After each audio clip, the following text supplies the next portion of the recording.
අපි කතා කර හිටියේ ගනුදෙනුකරුගේ විශ්වාසය ගොඩනැගීම. අපි මෙතෙක් කතා කරා මුල්ලේ නිමැවුම් සම්බන්ධයෙන් ණය නිමැවුම් සහ තැන්පතු නිමැවුම්. මම හිතන්නේ අවදානම කියන හෑන්ඩ් අවුට් එක අපි කතා කරේ නෑ. අප්ලෝඩ් කරලා ඇති එකක් අවදානම කියලා. මට ඔන්න ඔය දෙකේ කමෙන්ට් එකක් දෙන්න. අවදානම ගැන කතා කරාද කියන එක සහ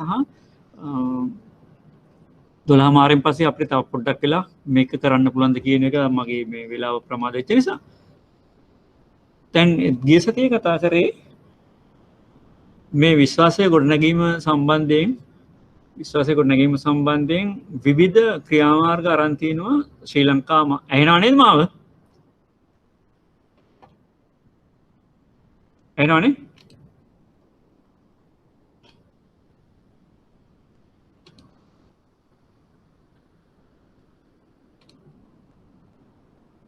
රයිට්.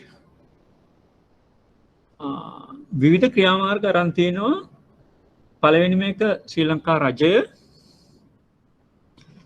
රජය විවිධ නීති පද්ධතීන් සකස් කරලා තියෙනවා. කමෙන්ට් දෙකක් එනවා ඒක පොඩ්ඩක් බලන්න. කමෙන්ට්ස් දෙකක් එනවා.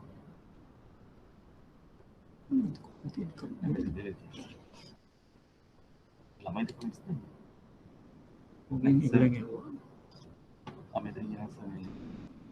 හරි ඕකේ. මේ chat එකද? රයිට්.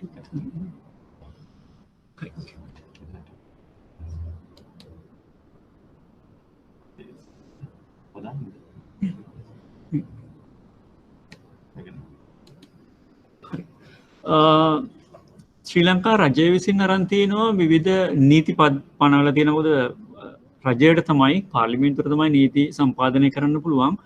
ඒ අනුව විවිධ නීති සම්පාදනය කරලා නීතිමය රාමුවක් සකස් කරලා තියෙනවා මුල්‍ය පද්ධතිය ආරක්ෂා කරගන්න. ඒක මම ගිය සතියේ කතා කරා. මොකද අපි නීතිය ගැන කතා කරන්නේ ඕගොල්ලන්ට වෙනම නීතිය සම්බන්ධයෙන් කතා වෙනවා අදාළ නීති සම්බන්ධයෙන්. ඒ වෙලාවට ඕගොල්ලන්ට තාතුරට අධ්‍යයනය කරන්න පුළුවන්. නමුත් මූලිකවම අදාළ වෙන නීති කීපයක් සම්බන්ධයෙන් මම කතා කරා.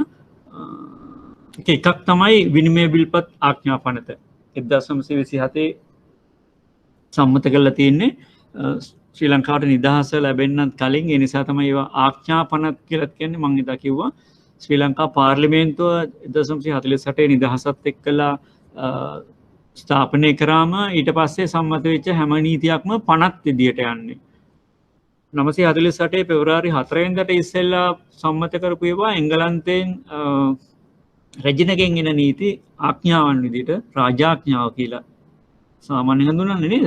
ඒ විදිහට එන්නේ. ඒතර විනිමය බිල්පත් ආඥා පනත කියන්නේ චෙක්පත් සහ ගනුදෙනු කළ හැකි උපකරණ සම්බන්ධයෙන් බලපවත්වන නීතිය දා කතා කරා. ඊළඟ රහස්‍යභාවය ආරක්ෂා කර ගැනීමට බැංකු පනතේ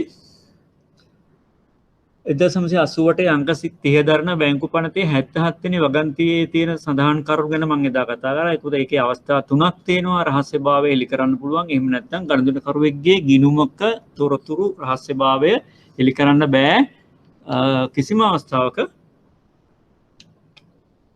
බැංකුකරුවෙක්ට තුන්වෙනි පාර්ශවයක් වෙත.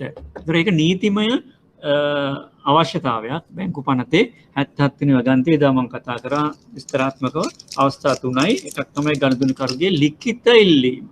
මතක තියාගන්න ලිඛිත ඉල්ලීම. එයා ටෙලිෆෝන් එකෙන් කියන්න පුළුවන්. නමුත් එයා කන්ෆර්ම් කරන්න ඕන ඉන් රයිටින්. අඩුම ගානේ ඊමේල් එකකින්වත් කන්ෆර්ම් කරන්න ඕන. ලිඛිත ඉල්ලීම. ඊළඟට යම් උසාවියක නියෝගයක් පරිදි ඒ උසාවියේ පවතින නඩු කටයුත්තකට සාක්ෂි විදිහට විමර්ශනයකට. තුන්වෙනි එක තමයි අවස්ථාව තමයි යම්කිසි ලිඛිත නීතියක සඳහන් පරිදි උදාහරණ දේශීය ආදායම් පනත, සුරාබදු ආඥා පනත, රේගු ආඥා පනත, ඒ වගේ විවිධ ආඥා පනත් වලින් රජයට ගෙවන්න ඕන බදු මුදල් පැහැර හරින අයගේ සම්බන්ධයෙන් ගිණුම් වල තොරතුරු අරගෙන ඒවා අය කරගන්න අවස්ථාව තියෙනවා. අන්න ඒ අවස්ථාව තුනේදී හැරෙන්න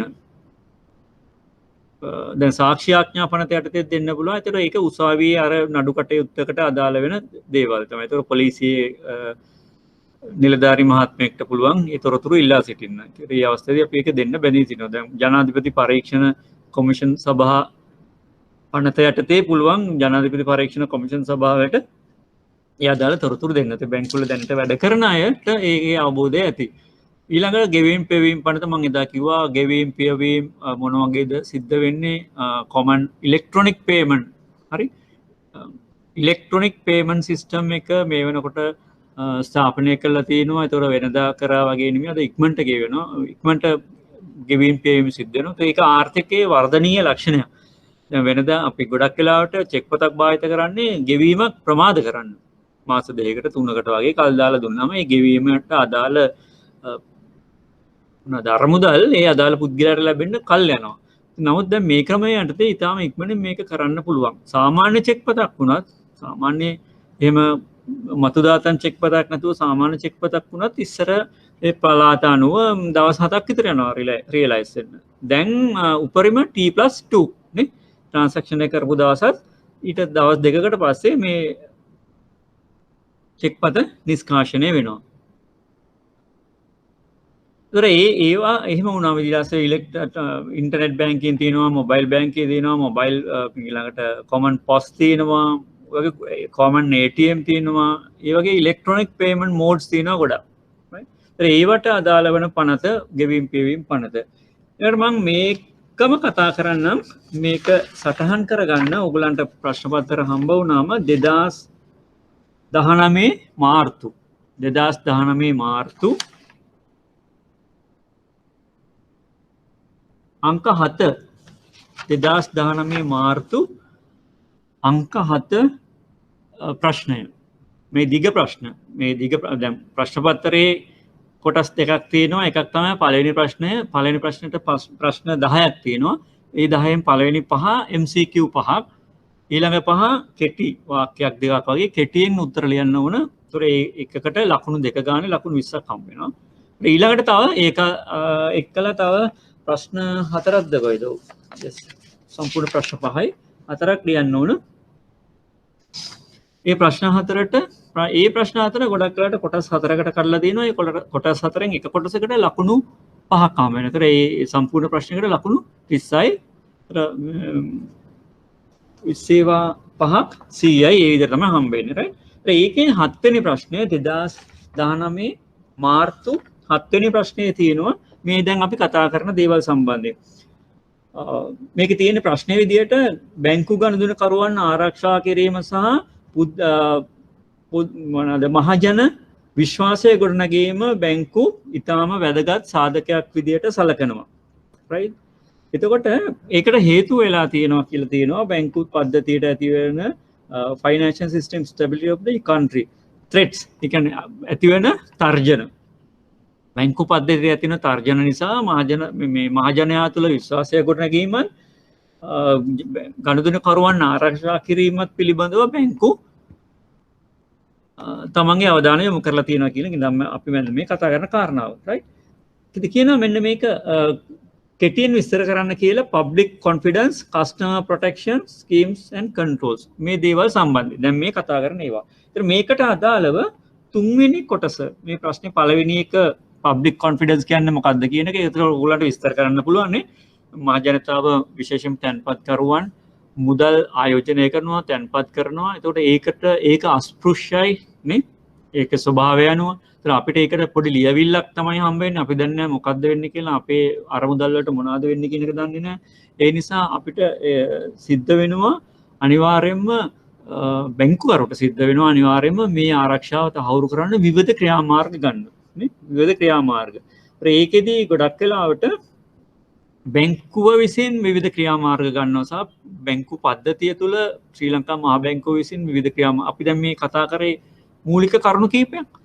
ඔය දැන් නීතිමය රාමුව ඊළඟට මහ බැංකුවේ සුපරීක්ෂණය බැංකුව විසින් ඇති කරගත්තු විවිධ ක්‍රියාමාර්ග නේ. අන්න ඒ වගේ දේවල් සඳහන් කරන්න පුළුවන් public confidence වැඩි කරන්න කරන දේවල්. දැන් SMS alert එකක් යන එකත් confidence එක වැඩි කරන්න තියෙන දෙයක්. ටක් ගාලා transaction එකක් වෙච්ච ගමන් දැන් electronic transactions කිව්වම ඕන වෙලාවක වැරදි ගිණුමකට ගියොත් එහෙම අනිත් පැත්තෙන් ගන්න පුළුවන් ඒ වැරදි customer නේ. ඒ වගේ වෙලාවකට වහාම මේ මොකද ගනුදෙනුකරු සම්බන්ධ වෙන්නේ නැතුව මේ ෆිසිකලි බැංකුකරු දකින්නේ නැතුව තමයි මේ ගනුදෙනුව සිද්ධ වෙන්නේ ඉලෙක්ට්‍රොනික මෝඩ් එකේ. විද්‍යුත් ක්‍රම වගේ. ඒ වගේලට වහාම ගනුදෙනුකරුගේ මොබයිල් එකට මෙසේජ් එකක් යනවා, ඇලර්ට් එකක් යනවා මෙන්න මේ ගිණුමේ මෙන්න මේ වගේ ගනුදෙනුවක් වුණා කියලා. ඒතකොට ඒක ගනුදෙනුකරු දැනුවත් වෙලා කරන එක ජෙනුයින්. එහෙම නැත්නම් ගනුදෙනුකරුට වහාම බැංකුවත් එක්කලා කතා කරලා ක්‍රියාමාර්ගයක් ගන්න පුළුවන්. එක්ක ගිණුම නවත්තන්න නේ ඒ වගේ දෙයක් කරන්න පුළුවන්. ඒ නිසා තමයි මේ එන්න එන්නම විශ්වාසය ගොඩනැගීම තහවුරු කරන්න ඕන විශේෂයෙන්ම ත්‍රෙට්ස් සහ මේ පද්ධති මොනවාද බැංකු ක්‍රමයේ තියෙන තාක්ෂණය භාවිතාවෙන් තියෙන ක්‍රම නිසා ඇති වෙන විවිධ පරිගණක තර්ජන හැකින් ෆිෂින් සෝෂල් ඉන්ජිනියරින් ස්කීමින් ඒ වගේ ගොඩක් දේවල් තියෙනවා අපි ඒවා කතා කරනවා right ඊළඟට තියෙන dormant accounts ගැන ඒක අපි ඉස්සරහට කතා කරනවා. දැන් තුන්වෙනි එක තියෙනවා financial transaction reporting at numbers is 2006. එතන මේකත් මම එදා සරලව කතා කරා 2006 අංක 6 දරන මුල්ලේ ගනුදෙනු වාර්තා පනත. මේකත් ශ්‍රී ලංකා සම්මත කරපු පනත. මේ යටතේ තමයි what is the main features කියලා අහන්නේ. ප්‍රධාන කරුණු මොනවාද? මේ එක ප්‍රශ්නයක එක කොටසක්. සටහන් කරගන්න දැන් මේක මේ වගේ විවිධ දේවල් අහන්න පුළුවන්. දැන් මම ඔයගලන්ට සරලව දීලා තියෙනවා සමහර දේවල් විවිධ දේවල් අහන්න පුළුවන්. ඒ නිසා ඔයගොල්ලෝ සටහන් කරගන්න මම කතා කරන දේවල් වලින් 2006 අංක 6 දරන මුල්ලේ ගනුදෙනු වාර්තා පනත. මම බෝඩ් එකට යනවා.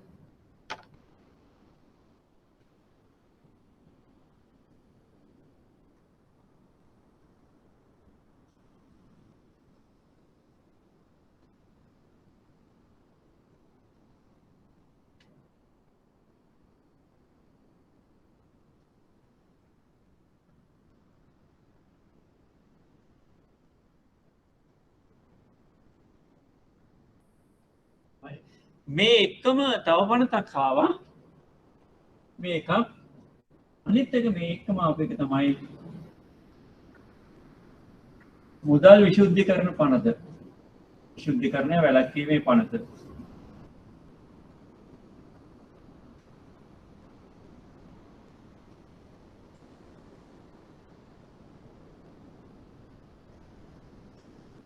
Prevention of Money Laundering Act පනත 2006 අංක 5 එක මේ දෙකම ආවේ 2004 ඇතිවෙච්ච ලංකාවේ ඇතිවෙච්ච සුනාමි තත්ත්වය නිසා විවිධ ආධාර මුදල් ආවා පිටරටවල් වලින් ඒ කාලේ වෙනකොට රට තුළ යුද්ධයක් තිබ්බා අභ්‍යන්තර යුද්ධයක් නේ ඒ අභ්‍යන්තර යුද්ධයට සම්බන්ධ සතුරු පාර්ශවයට විවිධ අරමුදල් ගියා ඒ අරමුදල් වැරදි අත්වලට ගිහිල්ලා ඒක රටට හානියක් වෙන විදිහට භාවිතා වෙන්න නිසා තමයි විශේෂයෙන්ම මේ 52 ආවේ ඊළඟට දැන් ඒකම වටිනවා ඒක හේතුවක් වෙනවා දැන් බැංකුවල මේ තාක්ෂණය භාවිතා වෙන නිසා විවිධ වැරදි සිද්ධ වෙනවා වංචාවල් සිද්ධ වෙනවා අන්න ඒකදී ගනුදෙනුකරුවන් දැන් පද්ධතිය සංකීර්ණ වෙන්න පුළුවන් වැරදි ප්‍රමාණය අඩුයි අර අපි ඉස්සෙල්ලා කිව්වේ මුල්ලේ නිමැවුම් සම්බන්ධයෙන් ඒතර මුල්ලේ නිමැවුමක් සංකීර්ණ වෙන්න අර ඩෙරිවේටිව් පැත්තට යනකොට හරි ඩෙරිවේටිව් පැත්තට යනකොට මුල්ල නිමැවුම සංකීර්ණ වෙනවා. ඒතකොට සංකීර්ණ වෙනකොට වෙන්න පුළුවන් අවදානම වැඩි. ඒ වගේ තමයි පද්ධතිය සංකීර්ණ වෙනකොට තාක්ෂණය එනකොට වෙන්න පුළුවන් වැරදීම් වැඩි වෙනවා. ඒ නිසා විධිමත් නියාමන පද්ධතියක් නීතියෙන් ආවරණය වෙච්ච නියාමන පද්ධතියක් තියෙන්න ඕන. ඒ අනුව තමයි මේ 52 ආවේ. ඒතර මේකෙන් අහන්නේ මුල්ලේ ගනුදෙනු. කලින් උඩින් තියෙන පනතේ මූලික ලක්ෂණ මොනවාද කියලා. ඒක අපිට කතා කරන්න පුළුවන් ඒක සටහන් කරගන්න. පළවෙනි එක තමයි ශ්‍රී ලංකා මහ බැංකුවේ මුල්ලේ බුද්ධි ඒකකයක් පිහිටෙව්වා මේ පනත යටතේ. සහ ඒකේ කාර්යභාරය මුල්ලේ බුද්ධි ඒකක ශ්‍රී ලංකා මහ බැංකුවේ මුල්ලේ බුද්ධි ඒකක Financial Intelligence Unit කියලා ඒකකයක් පිහිටවලා ඒකේ කාර්යභාරය මේ පනතෙන් විස්තර කරලා දීලා තිබ්බා. ඒට සාපේක්ෂව මුල්ලේ බුද්ධි ඒකකයත් එක්කලා ගනුදෙනු කරන්න එහෙම නැත්නම් සම්බන්ධීකරණය කරන්න සියලුම බැංකුවල අනුකූලතා නිලධාරී කියලා නිලධාරියෙක් පත් වුණා. ඒ කලින් හිටියේ නෑ එහෙම කෙනෙක්. අනුකූලතා නිලධාරී. එතකොට එයා කෝපරේට් මැනේජ්මන්ට් එකේ එහෙම නැත්නම් ආයතනික කළමනාකාර ශ්‍රේණියේ නිලධාරියෙක්. එයා ඍජුවම GM ට තමයි සහ බෝඩ් එකට තමයි වග කියන්නේ. ඍජුවම බෝඩ් එකට වග කියන්නේ. ඒතකොට එයා ඊළඟට ශ්‍රී ලංකා මහා බැංකුවේ මුල්‍ය බුද්ධි ඒකකයත් එක්කලා අවශ්‍ය සම්බන්ධීකරණය කරනවා. ඊළඟ එක තමයි තුන්වෙනි කාරණාව තමයි තොරතුරු වාර්තා කිරීම. තොරතුරු වාර්තා කිරීම මුල්‍ය බුද්ධි ඒකකයට තොරතුරු වාර්තා කිරීම. ඒකෙදි සැක කටයුතු ගනුදෙනු right fraudulent transactions සැක කටයුතු ගනුදෙනු ඊළඟට මිලියනයට වැඩි මුදල් ආපසු ගැනීම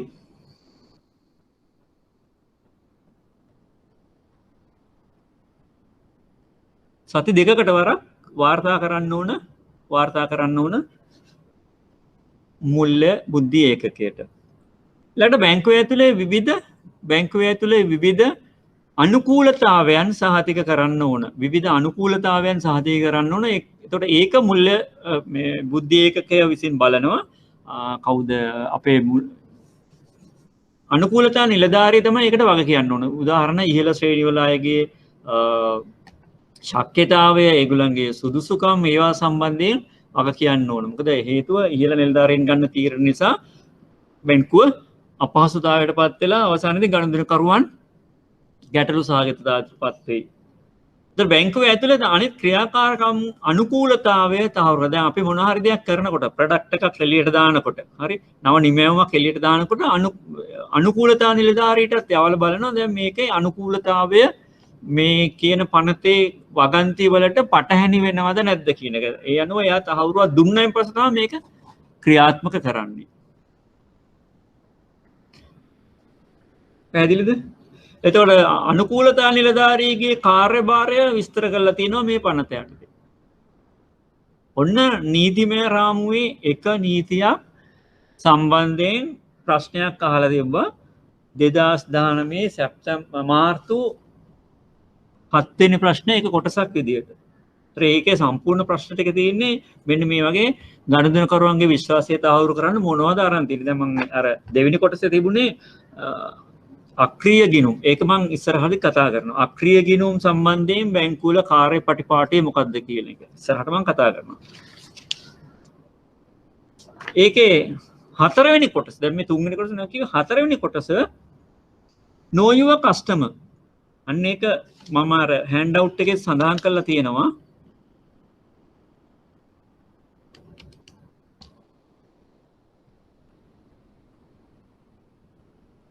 නෑ සඳහන් කරලා නෑ. මේ පනත යටතේ මුල්‍ය ගනුදෙනු වාර්තා කිරීම පනත යටතේ ආපු නිර්දේශයක් තමයි know your customer. ඔබේ ගනුදෙනුකරු හඳුනා ගන්න කියන process එක.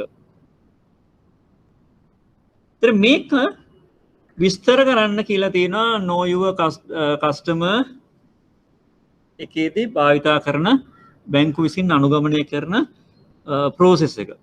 ඔව් ඔයගොල්ලෝ දන්නවා බැංකුවල වැඩ කරන අය know your customer කිව්වයින් පස්සේ මේ ගනුදෙනුකරු විශේෂයෙන්ම මේක තැන්පත් කරුවන් සම්බන්ධයෙන් තමයි තියෙන්නේ. right ආයෝජකයන් තැන්පත් කරුවන් සම්බන්ධයෙන් තමයි තියෙන්නේ.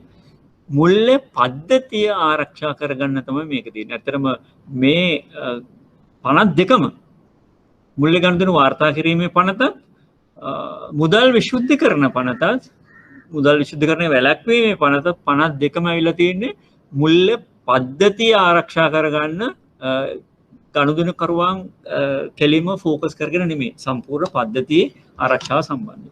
ඒතර KYC එකේදී අපි හඳුනා ගන්න ඕන ගනුදෙනුකරු එයාගේ පදිංචි ස්ථානයේ තහවුරුව ගන්න ඕනනේ. ලයිට් බිල්, වතුර බිල්, ටෙලිෆෝන් බිල් ඒ වගේ දේවල් වලින් ඊළඟට එයාගේ හැඳුම් පතේ ඡායා පිටපතක් අරගෙන එයාව හඳුනා ගන්න ඕන. තව මොනවද තියෙන්නේ? එයාගේ ආදායම් කොයි වගේ දෙයකට ලැබෙන ආදායම් මන්ත්ලි ආදායමක් ලැබෙනවා නම් ඒකේ මොකද්ද කොහෙන්ද ලැබෙන්නේ? එතකොට එයාගේ ඉන්කම් සෝස් එක මොකද්ද කියන එක. ඒතකොට එයා නීති විරෝධී කටයුතු වලින් ඉන්කම් ආදායම් හොයනවද ඒව බැංකුගත කරනවද කියන එක. අනිත් පැත්තෙන් මනි ලොන්ඩරින් වළක්ව ගන්න එකනේ. ඒතර මේ සමාජයේ ඉන්න නීති විරෝධී පුද්ගලයන් විශේෂයෙන්ම මත්ද්‍රව්‍ය ජාවාරම්කරුවන් නීති විරෝධී කටයුතු මත්ද්‍රව්‍ය වෙළඳාම අවිආයුධ වෙළඳාම මිනිස් ශ්‍රමය වෙළඳාම සහ අනිකුත් ඔප්පු කරන්න බැරි නීත්‍යානුකූල නොවන කටයුතු වලින් හොයන මුදල් බැංකු පද්ධතියට මුල්‍ය පද්ධතියට එන එක වළක්ව ගන්න තමයි තියෙන අර මනි ලොන්ඩරින් ඇක්ට් එක වගේ. ඒතර ඒගොල්ලන්ව අඳුන ගන්න එක තමයි KYC එකකින් කරන්නේ. ඒගොල්ලන්ගේ ආදායම් මාර්ග මොකක්ද කියලා හඳුන ගන්න ඕන. ඒගොල්ලන්ව හැඳුනුම්පතෙන් සහතික කරගන්න තහවුරු කරන ඊළඟට ඒගොල්ලන්ගේ පදිංචිය. දැන් එයා පිට පළාතක එක්කෙනෙක් නම් සමහරකට දැන් වෙනත් පළාතක පදිංචි කෙනෙක් රැකියාවක් සඳහා කොළඹ ඇවිල්ලා ඉන්නවනම් එතකොට එයාගේ පදිංචිය තහවුරු කරගන්න ඕනේ මේ වගේ දේවල්.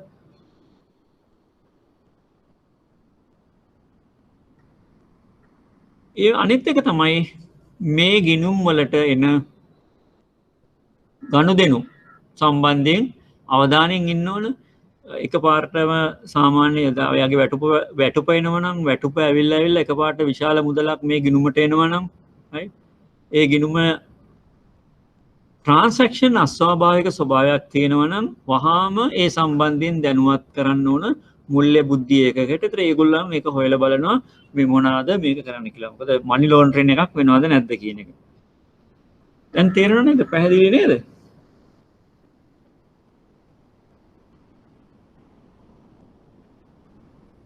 දැන් මේ ප්‍රශ්නෙට උත්තර ලියන්න පුළුවන් ඕගලන්ට. 7 වෙනි ප්‍රශ්නේ. එක කෑල්ලක් තියෙනවා. ඒ කෑල්ල මොනවාද? ඩෝමන්ට් accounts සම්බන්ධයෙන් මම ඉස්සරහට කතා කරනවා.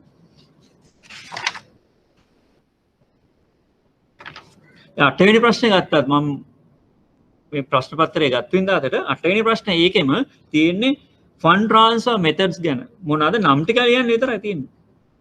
මොනවාද ෆන්ඩ් ට්‍රාන්ස්ෆර් මෙතඩ්ස්? මම එදා කතා කරානේ. SEFT එක තියෙනවා.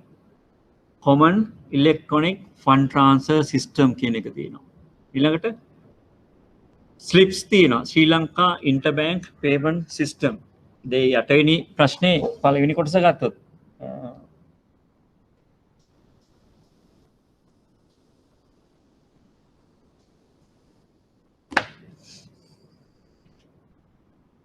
දැන් මම කියවනේ SEFT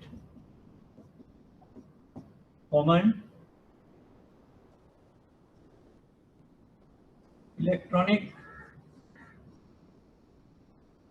Fund Transfer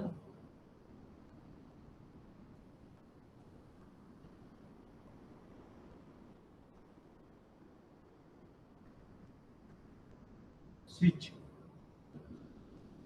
Lanka clear ආයතනයේ ලංකා පේ කියන බ්‍රෑන්ඩ් නේම් එකට තමයි මේක සිද්ධ වෙන්නේ. දෙක RTGS කියලා එකක් තියෙනවානේ. මේකේ මිලියන 5ක් වෙනකම් ගණදෙනු කරුවන්ට තනි ගණදෙනු කරුවන්ට SEFT එකෙන් යවන්න පුළුවන්. ඒක ඉන්ටර්නෙට් බැංකින් හරහා තමයි සිද්ධ වෙන්නේ. RTGS real time gross settlement. RTGS real time gross settlement.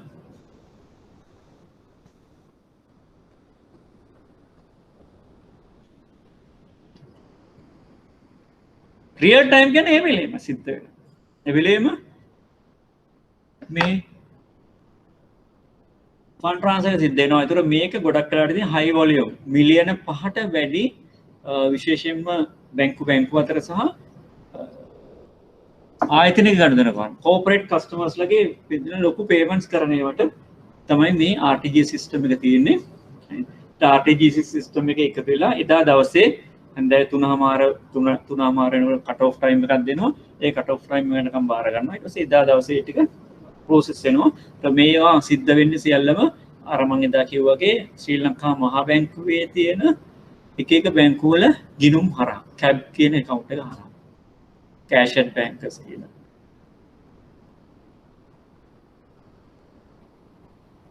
මේ දෙකක් හරි පැහැදිලිනේ.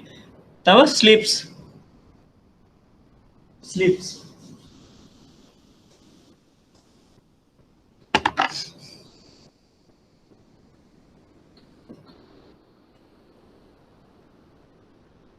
ශ්‍රී ලංකා interbank මේක තමයි පරණ එක payment system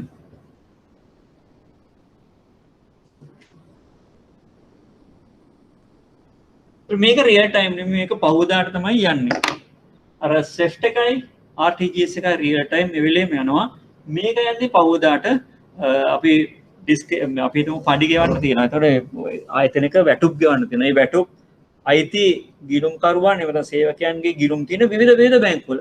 අපි ගණනය කරන බැංකුවට වැටුප් ඩිස්ක් එක දුන්නාම ඒගොල්ලෝ මේක ක්‍රියාත්මක කරනවා. ඒතර එම බැංකුවේ නම් එදාම ඒවා යනවා. හරි. වෙනත් බැංකුවට නම් පහුවදා උදේට ස්ලිප්ස් කියන ඒ ක්‍රමය හරහා මේ ක්‍රමවේදය හරහා පහුවදාට තමයි ක්‍රෙඩිට් එක යන්නේ. ඒක කුඩා ගෙවීම් කරන්න භාවිතා කරන ක්‍රමයක් විශේෂයෙන්ම one to many ඒ කියන්නේ එක තැන එක ගිණුමක් හර කළා ගොඩාක් ගිණුම් වලට යන එක. දැන් SWIFT එකයි RTGS එකයි ගොඩක් වෙලාවට එන්නේ one to one. RTGS නම් ගොඩක් වෙලාවට many to one ගන්නත් පුළුවන්. හරි. SWIFT එක ඒ කියන්නේ ගොඩක් ගනුදෙනුකරුවෝ Tamanගේ ගෙවීම් කරන්න කියලා බැංකුවට ඉල්ලීම් කරාම ඒ ගිණුම් සියල්ල හර කරලා RTGS එකට ගන්නවා. RTGS එකෙන් තනි එකක් විදියට අදාළ බැංකුවට යනවා. එතකොට ඒක many to one, one to one වෙන්න පුළුවන්. SWIFT එක නම් අනිවාර්යයෙන්ම one to one හේතුව තනි ගනුදෙනුකරුවෙක් ඊළඟ බැංකුවක වෙනත් බැංකුවක තනි ගිණුමකට යවන එක. මේක one to many slips කියන එක ගිණුමක් හර කරලා විවිධ බැංකුවට යන එක. හරි. ඒ පළවෙනි ප්‍රශ්නෙට ඒක තියෙන. ඊළඟට තියෙන්නේ ඕවර්ඩ්‍රාෆ්ට් කියන මම ඕනටත් වඩා කතා කරා ඕවර්ඩ්‍රාෆ්ට් සම්බන්ධයෙන්. තුන්වෙනි එක තියෙන්නේ ඔටෝ ලෝන්ස්. මේ ගොඩක් වෙලාවට වරද්දාගත්ත ඔටෝ ලෝන්ස් කියන්නේ මේ ස්වයංක්‍රීයව ක්‍රියාත්මක කරන ණය නෙමෙයි. ඔටෝ කියන්නේ වාහන වලට ගන්න ණය. ඒතකොට ඒකෙදි විශේෂයක් නැහැ. එකම දේ තමයි වාහනේ ඇපය ගන්නවා සහ වාහනේ වටිනාකමෙන් තීරණය කරන අලුත් වාහනයක් නම් 100ට කීයද පරණ වාහනයක් නම් 100ට කීයද කියන එක තමයි. ඒතකොට ඒකේ අනිත්‍ය වාහනේ ඇපයට අමතරව පුද්ගල ඇප ගන්න පුළුවන්. ඒ අවශ්‍යතාවය අනුව තමයි මේක වෙනස් වෙලා තියෙන්නේ. අනිත් එක ඉන්ටර්නෙට් බැංකින්. ඒතකොට ඉන්ටර්නෙට් බැංකින් ගැන කතා කරන්න පුළුවන් ඔයගලන්ට. ගිණුම් අද SWIFT එක හරහා ඉන්ටර්නෙට් බැංකින් යනවා. හරි. ඒතකොට ගිණුම් අතර එවිලෙම ගොමාරු වෙනවා. කුඩා ගණන්කරුවන්ට පාවිච්චි කරන්න පුළුවන්. ඒකට කීයද ආය කරන ගාස්තුව? රුපියල් 50යි නේ. රුපියල් 50යි. හරි. එතකොට RTGS එකට රුපියල් 1000ක් අය කරනවා. ඕවත් අහලා තිබුණ සමහර අවස්ථාවලදී. තමන්ගේ බැංකුවේම ගිණුම් අතර හුවමාරු කරන්න ගන්නෙ නැහැ.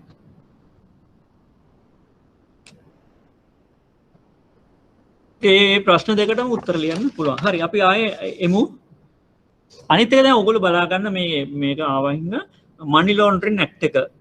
මනි ලොන්ඩරින් ඇක්ට් එක 2006 අංක 5 දරන මනි ලොන්ඩරින් ඇක්ට් එක යටතේ මුදල් විශුද්ධීකරණය. එතකොට අද වෙනකොට ඇන්ටි මනි ලොන්ඩරින් පැකේජස් රයිට් මුදල් විශුද්ධීකරණය වළක්වා ගන්න පැකේජස් කම්පියුටර් පැකේජස් බැංකුවල භාවිතා වෙනවා. ඒතර ඒක බලන එකත් අනුකූලතා නිලධාරීගේ වගකීමක් වෙනවා. ඒවා ක්‍රියාත්මක වෙනවද මොනවාරි වාර්තා වුණොත් ඒවා රිපෝට් වෙන එක හරි. ඒ වගේ දේවල්. ඒ සම්බන්ධයෙන් ප්‍රශ්න අහන්න පුළුවන්. නැවත ගියොත් අපේ හෑන්ඩ් අවුට් එකට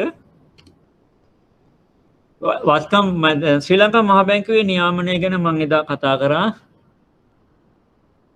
මුල්‍ය පද්ධතියේ ආරක්ෂාව පිණිස වන මැදිහත් වීම. මුල්‍ය පද්ධතියේ ආරක්ෂාව පිණිස වන මැදිහත් වීම.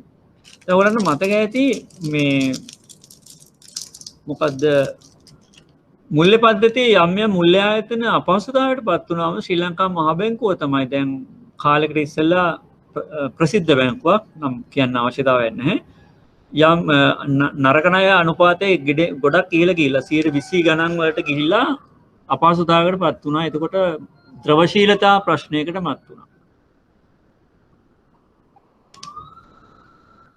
ඒ අවස්ථාවේදී ශ්‍රී ලංකා මහා බැංකුව මැදිහත් වෙලා පාලනය වෙනත් බැංකු කීපයකට පාරලා මේකට යම්කිසි උදව්වක් කරා. ඒතකොට ඒ අවස්ථාවේදී මැදිහත් වෙනවා. දැන් අපි හිතමු මේවා මොනවාද? අනිත් එක තමයි බැරදි පිරමිඩ ක්‍රම. හරි, පිරමිඩ ක්‍රම ක්‍රියාත්මක කරන රටවල ඒ පිළිබඳව දැනුම් දීම මහජනතාවට, ඒ පිළිබඳව ක්‍රියාත්මක වීම, ඒවා තහනම් කිරීම, ඒවා සියල්ල ශ්‍රී ලංකා මහ බැංකුවේ වගකීමක්. අනිත් වගේ වරින් වර මේ මැදිහත් වෙනවා ශ්‍රී ලංකා මහ බැංකුව මේ මුල්‍ය පද්ධතිය. දැන් පහුගිය දවස්වලත් මැදිහත් වුණා. ඔය පහුගිය දවස්වල ඔයගලන්ට දකින්න ඇති ද ෆිනන්ස් සමාගමේ ඊළඟට ETF සමාගමේ ඒ ඇතිවෙච්ච ගැටලු අවස්ථාවේදී ශ්‍රී ලංකා මහ බැංකුව තමයි මැදිහත් වෙන්නේ. මේ යටතේ තව එකක් දීලා තියෙනවා. ඒක හැන්ඩ් අවුට් එකක් විදිහට නෑ. ඔයගොල්ලෝ සටහන් කරගන්න. මම බෝඩ් එකට යනවා.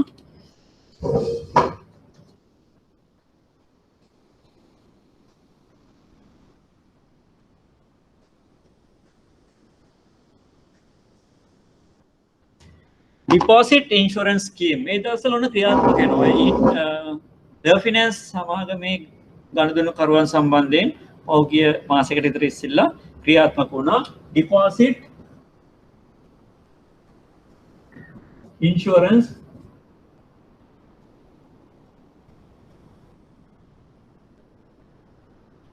ස්කීම් එක. මේක තියෙන්නේ මේක ගැසට් එකකින් සම්මත කරලා පාර්ලිමේන්තු පනතකින් සම්මත කරලා ශ්‍රී ලංකා මහ බැංකුවේ අධීක්ෂණය යටතේ ක්‍රියාත්මක වෙන එක තැන්පතු ආරක්ෂණ ක්‍රමවේදය. හරි, මේක තියෙන්නේ කුඩා ගනුදෙනුකරුවන් එහෙම නැත්නම් කුඩා තැන්පත්කරුවන් ආරක්ෂා කරගන්න. කුඩා තැන්පත්කරුවන් ආරක්ෂා කරගන්න. මේකේ ගෙවන උපරිම ගාණ කීයද? රුපියල් ලක්ෂ 6යි. ඔයගොල්ලන්ට මතක ඇති ද ෆිනන්ස් සමාගමේ ගනුදෙනුකරුවන් කොච්චර තැන්පත් කරලා තිබ්බත් එක්කෙනෙක්ට ලක්ෂ 6ක් ගන්න වෙන්න තමයි දීලා තියෙන්නේ. ඒතර ලක්ෂ 6ක් දක්වා තැන්පතු යම් මුල්‍ය සමාගම මේකට සම්බන්ධයි ශ්‍රී ලංකා මහ බැංකුව විසින් ඍජුව අධීක්ෂණය කරන මුල්‍ය සමාගම්, කල්බදු සමාගම්, විශේෂ බැංකු සහ වාණිජ බැංකු ඔය ටික සම්බන්ධයි. ශ්‍රී ලංකා මහ බැංකුවේ ඍජු අධීක්ෂණයට යටත් සමාගම් ටික මේකට සම්බන්ධ වෙනවා. ඒතර ඒගොල්ලෝගේ තැන්පත්කරුවන් ඒගොල්ලන්ගේ ක්‍රියාකාරීත්වය නිසා මේ බැංකු හෝ මුල්‍ය ආයතන බිඳවැටුනොත් රුපියල් ලක්ෂ 6ක් වෙනකන් තැන්පතු ගෙවනවා. දැන් ඔයගොල්ලන්ට තේරෙන්නේ නැති ලක්ෂ 6ක් කියන්නේ කුඩා තැන්පත්කරුවන් ආරක්ෂා කරගන්න තමයි. මේක පටන් ගත්තේ ලක්ෂ 3ෙන්. ලක්ෂ 3ෙන් දැන් ලක්ෂ 6ක් වෙනකන් වැඩිලා තියෙනවා.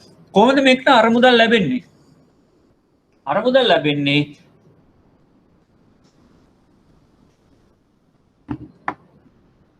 ඒ සමාගමේ හෝ බැංකුවේ මුළු තැන්පතු වලින් 100ට 0.1 ඉඳන් 0.15 වෙනකම්. නේ? ඒතර මේ 0.1 කියන්නේ වාණිජ බැංකු සහ විශේෂ බැංකු. ඒතර ප්‍රීමියම් එක වැඩි අනිකුත් මුල්‍ය ආයතන වලට 0.1 ඉඳන් 0.15 වෙනකම්.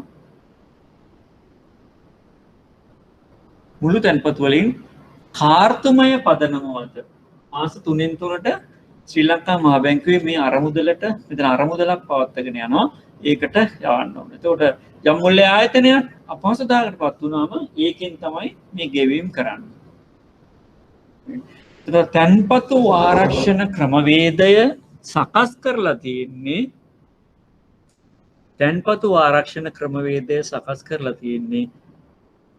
ශ්‍රී ලංකා මහ බැංකුවේ ලියාපදිංචි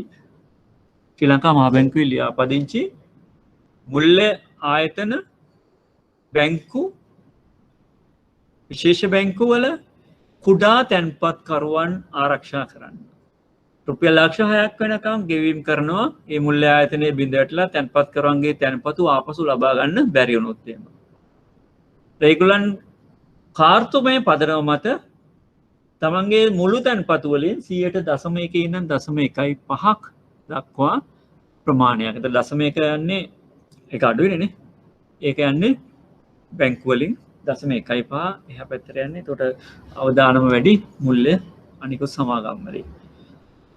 සමාන අවස්ථාවේදී මේක අහන්න පුළුවන්. එතන මේක සඳහන් කරගන්න. එතකොට ඒක පවත්වාගෙන යන්නේ ශ්‍රී ලංකා මහ බැංකුව යටතේ. ශ්‍රී ලංකා මහ බැංකුව මැදිහත් වෙනවා යම්කිසි මුල්‍ය සමාගමක් හෝ බැංකුවක් බිඳ වැටුනොත් එහෙම ඒ ගනුදෙනුකරුවන්ට ලක්ෂ 6ක් දක්වා ගෙවන්න. ඒ පහුගිය දවස්වල ඒ දේ සිද්ධ වුණා. තැන්පතු ආරක්ෂණ එහෙම නැත්නම් තැන්පතු රක්ෂණ ක්‍රමවේදී. අනිත් තව එකක් තියෙනවා. එකත් ක්‍රියාත්මක වෙනවා.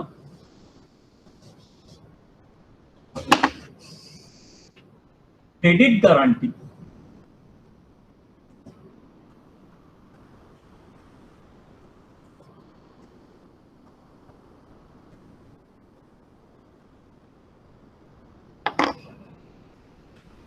ණය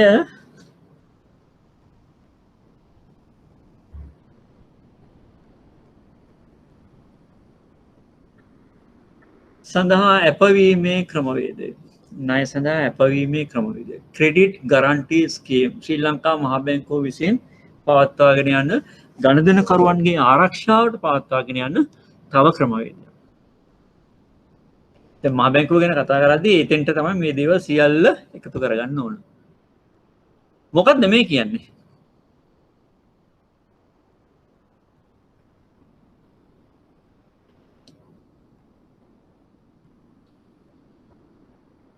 මේ කියන්නේ ඕගලන්ට දැන් මම ෆෝනින් ගැන කතා කරන්නේ උකස් ණය සම්බන්ධයෙන් කතා කරා. ඒතර උකස් ණය කියන්නේ ශ්‍රී ලංකා සමාජය තුළ කුඩා විශේෂයෙන්ම ග්‍රාමීය ජනතාව තුළ කුඩා ගෘහ ඒකකවල තුළ කුඩා ව්‍යාපාරිකයන් තුළ ඉතාම ජනප්‍රිය ණය ගැනීමේ පහසුම ක්‍රමයක්. මොකද තමන් අතේ තියෙන රන් භාණ්ඩ බැංකුවේ උගස් තියලා මුදලක් ගන්න පුළුවන් ඉතාම අඩු ලිපි ලේඛන ඉතාම අඩු කාලයක් හැසල් ෆ්‍රී. නැත්තම් බැංකුවකින් ණයක් ගන්න ගියාම ගොඩක් ප්‍රශ්න වලට මුහුණ දෙන්න වෙනවනේ. අමාරුයිනේ. ඒ අදාළ නියමයන් කොන්දේසිය සම්පූර්ණ කරන්න ඕන. නමුත් මේක ඉතාම පහසුයි. ඉතාම පහසුයි. ඒ පහුගිය කාලේ 2014 12 13 වගේ කාලේ ඔයගලන්ට මතක ඇති රන් මිල ඉතාම වේගෙන් පල්ලෙහාට ගියා. රන් මිල පල්ලෙහාට ගිය නිසා බැංකුවල උකස් කරලා තිබිච්ච රන් භාණ්ඩ බේරණ එක ගනුදෙනුකරුවන්ට පාඩු වුණා. ඒගොල්ලෝ දැන් රුපියල් 40000ට 45000ට වගේ පවුමකට දීලා තිබුණා නම් ඒක බැස්සා රුපියල් 25000ට රුපියල් 20000ට වගේ පවුමක් බැස්සා. බැංකුව වලින් ගත්තේ ගන්නට. එතකොට ගනුදෙනුකරුවෝ අර 40000යි පොලියයි ඔක්කොම බේරලා ඊළඟට එයාට ගන්න පුළුවන් වෙන්නේ 25000යි. නමුත් අර ගනුදෙනුකරුගේ ස්වභාවය අනුව අපේ ෆෝනින් කස්ටමර්ගේ ස්වභාවය අනුව එයා හැමතිස්සෙම රිනියු කරන්නේ තව ටිකක් වැඩියෙන් ගන්න බලාගෙන නේ. එයා තව ටිකක් මේ මොකද රන් භාණ්ඩ මිල ඉහළ යනකොට රන් මිල ඉහළ යනකොට මේ භාණ්ඩේ වටිනාකම වැඩි වෙනවා. එතකොට එයා වැඩි වැඩියෙන් ගන්න බලනවා. එයා එතකොට 40000කට බේරලා එයා 50000ක් ගන්න බලන නිසා 25000ක් ගන්න බලන. ඉතින් ගොඩක් වෙලාවට ගනුදෙනුකරුවෝ මේක බැංකුවට සින්න වෙන්න ඇරියා. මොකද එළිය ඒගොල්ලන්ට ගන්න පුළුවන් රුපියල් 25000ට නේ. 40000ක් දීලා බේරන්න ඕනේ නැහැ. ඉතින් ඒ නිසා බැංකුවත් අපහසුතාවයකට පත් වුණා. බැංකුවලත් මේ ගනුදෙනුකරුවන් බේරාගත්තු නැති රන් භාණ්ඩ නිසා විශාල ප්‍රමාණයක් උකස් ණය ආක්‍රමික ගණයට ගියා. මොකද අවුරුද්දෙන් බේරන්න ඕනනේ අවුරුද්දට කාලේ. අනිත් පැත්තෙන් ගනුදෙනුකරුවන් තමන් අතේ තිබිච්ච රන් භාණ්ඩ බේර ගන්න බැරි වුණා මේ ගැටලුව නිසා. ඉතින් ඒ නිසා ඒ වෙළඳපොළ දැඩි බලපෑමකට ලක් වුණා. මොකද ඒක කුඩා ගනුදෙනුකරුවන්ට ඉතාම දුෂ්කර දෙයක් වුණා. ඊට පස්සේ බැංකු කරේ 50ක් දැන් වෙනදා දැන් මේ ණය දෙන්නේ වෙළඳපොළ වටිනාකමෙන් 100 ප්‍රමාණයක්.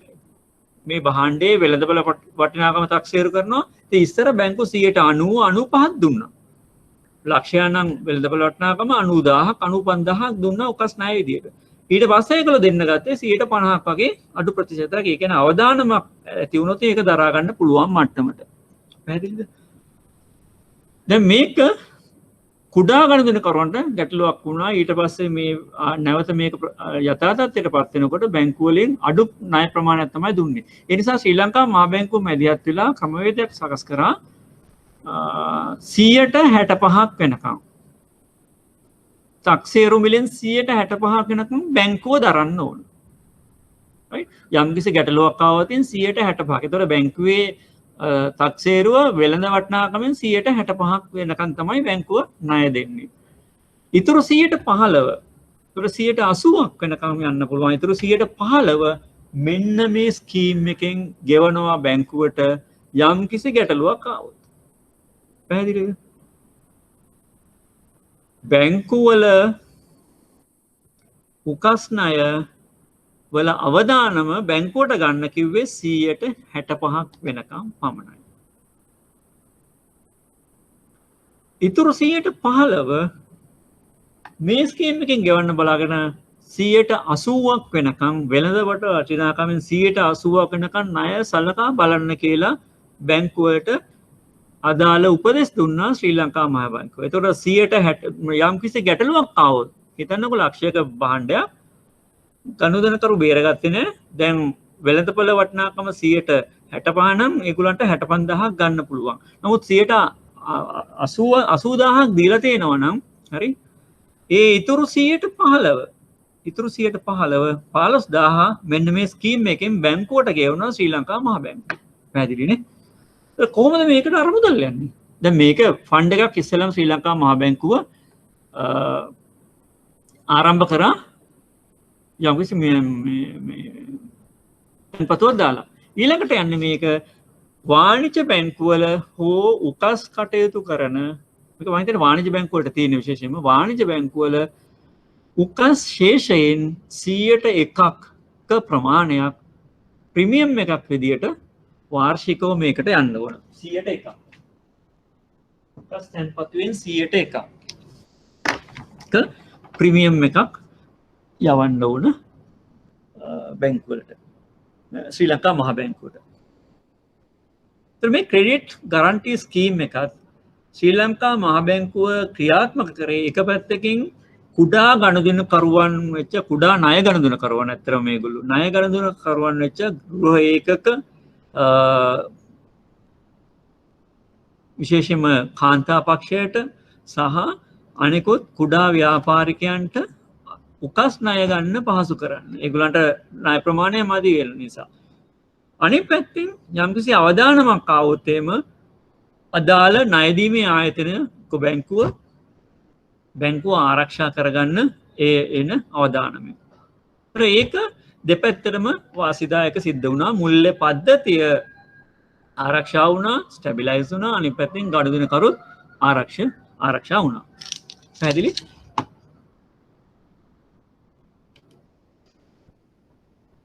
ද්‍රවශීලතාව ආරක්ෂා කිරීම. දැන් මේකත් ඉතාම වැදගත් කාර්යයක් ශ්‍රී ලංකා මහා බැංකුවේ හැම බදාදම හරි මේක ඩේලි කරන්න ඕන. නමුත් හැම බදාදම ශ්‍රී ලංකා මහා බැංකුව විසින් බැංකුව තම මුළු තැන්පතු වලින් 120ක් පවත්වාගෙන යනවාද කියන එක නිරීක්ෂණය කරනවා. මේක ඩේලි කරන්න ඕන වැඩක්. නමුත් බදාදට තමයි මේක මූලිකවම ගණනය කරන්නේ. බැංකුව ඩේලි කරන්න ඕන. ඒකෙදී 120ක ප්‍රමාණයක් තිබුණ නැත්නම් ශ්‍රී ලංකා මහා බැංකුවේ කෑෂ් ඇට් බැංකර්ස් account එකේ මුළු තැන්පතු වලින් හරි මොකද වෙන්නේ? දඩ ගන්නවා. ඒතර ඒ වගේ වෙලාවට තමයි මම ඕගලන්ට කලින් කියලා තිබ්බා අර මුල්‍ය නිමවුම් ගැන සඳහන් කරද්දී අන්තර් බැංකු ඒක්ෂණ වෙළඳපොළ කියලා වෙළඳපොළ. බැංකු අතර ගනුදෙනු සිදුවන වෙළඳපොළ. අන්න මෙවැනි අවස්ථාවක යම් ද්‍රවශීලතා ගැටලුවක් ආපු අවස්ථාවක යම් වාණිජ බැංකුවකට එයාට පුළුවන් අන්තර් බැංකු ඒක්ෂණ වෙළඳපොළෙන් මුදල් වැඩියෙන් තියෙන ලික්විඩිටි එක වැඩියෙන් තියෙන බැංකුවකින් ණයට අරගෙන එදා දවසේ ඕවර්නයිට් මේ ද්‍රවශීලතාවය සකස් කරගන්න 120ම මට්ටමේ එනකම්. එහෙම නැත්නම් ඉතින් වෙන දේවල් තියෙනවා. රිපෝ අරගෙන කරන්න පුළුවන්. ඒ ගොඩක් දේවල් තියෙනවා. කොහොමද මේ ද්‍රවශීලතාවය 120ක ආරක්ෂා කරගෙන යන්නේ? ඇයි මං ලස්සනම කිව්වා, පැහැදිලිවම කිව්වා මේ ප්‍රමාණය පවත්වාගෙන යන්න ඕන. මුදල් ආපසු ගැනීමේ ගනුදෙනුකරු, තැන්පත්කරු ආපු අවස්ථාවක මේ ෆන්ඩ්ස් වලින් තමයි එයාට ගෙවීම් කරන්නේ. මොකද 100%ක්ම ණය විදියට ආයෝජනය කරොත් බැංකුව 120ක ලික්විඩ් ඇසෙට්ස් තියාගන්න නැතුව බැංකුවට එකපාරට ගෙවීමේ අපහසුතාවක් ඇති වෙනවා මුදල් ආපසු ගැනීමේදී. තැන්පත්කරුවන්ට. එහෙම වුණාම විශ්වාසය සම්පූර්ණ නැතිලා මුළු බැංකු පද්ධතියම බිඳ වැටෙන්න පුළුවන්. අන්න ඒක වළක්වා ගන්න මේ 120 මේක එක KPI එකක්. 120ක liquidity ratio එකක් පවත්වාගෙන යන එක key performance indicator එකක් බැංකුවක. තව එකක් තමයි 5% ප්‍රමාණයක මුළු ණය වලින් 5% ප්‍රමාණයක අක්‍රමික ණය පවත්වාගෙන යන එක. ඒතර අක්‍රමික ණය 5%කට වඩා වෙන්න බෑ. එහෙම වුණොත් ඒ කියන්නේ මොකද්ද? මොකද්ද මේ සිග්නල් එක? මිනිස්සු ගත්තු ණය බැංකුවට ගෙවන්නේ නැහැ කියන එක. එහෙම වුණොත් අනිවාර්යයෙන්ම ලික්විඩිටි ප්‍රශ්නයක් එනවා. කෑෂ් ෆ්ලෝ එකේ ප්‍රශ්නයක් ඇවිල්ලා ලික්විඩිටි ප්‍රශ්නයක් එනවා. ලික්විඩිටි ප්‍රශ්නයක් ආවොත් තැන්පත් කරුවන් අමාරුවේ වැටෙනවා. තන්නේ ඒවා KPIs. ඒතර මේවා ශ්‍රී ලංකා මහා බැංකුවේ අර ව්‍යවස්ථාපිත විගණනයනොත් එදිනදාත් මාසිකව යම්කිසි ටයිම් පීරියඩ් එකකට පවත්වාගෙන යනවා. දැන් මේ වත්කම් වගකීම් කළමනාකරණය තුලදී මේක අහු වෙනවා. අවදානම් මත බර තැබූ වත්කම් වල වාර්තාවක් හැම මාසෙම ශ්‍රී ලංකා මහා බැංකුවට යන්න ඕනේ. ඒකට ඒගොල්ලෝ බලනවා කොහොමද මේ වත්කම් කළමනාකරණය කරන්නේ වගකීම් එක්ක. පැහැදිලිද? රයිට්. ඊළඟ මුල්ලේ ඔම්බුඩ්ස්මන් වරයෙක් පත් කිරීම. මුල්ලේ ඔම්බුඩ්ස්මන් ගැන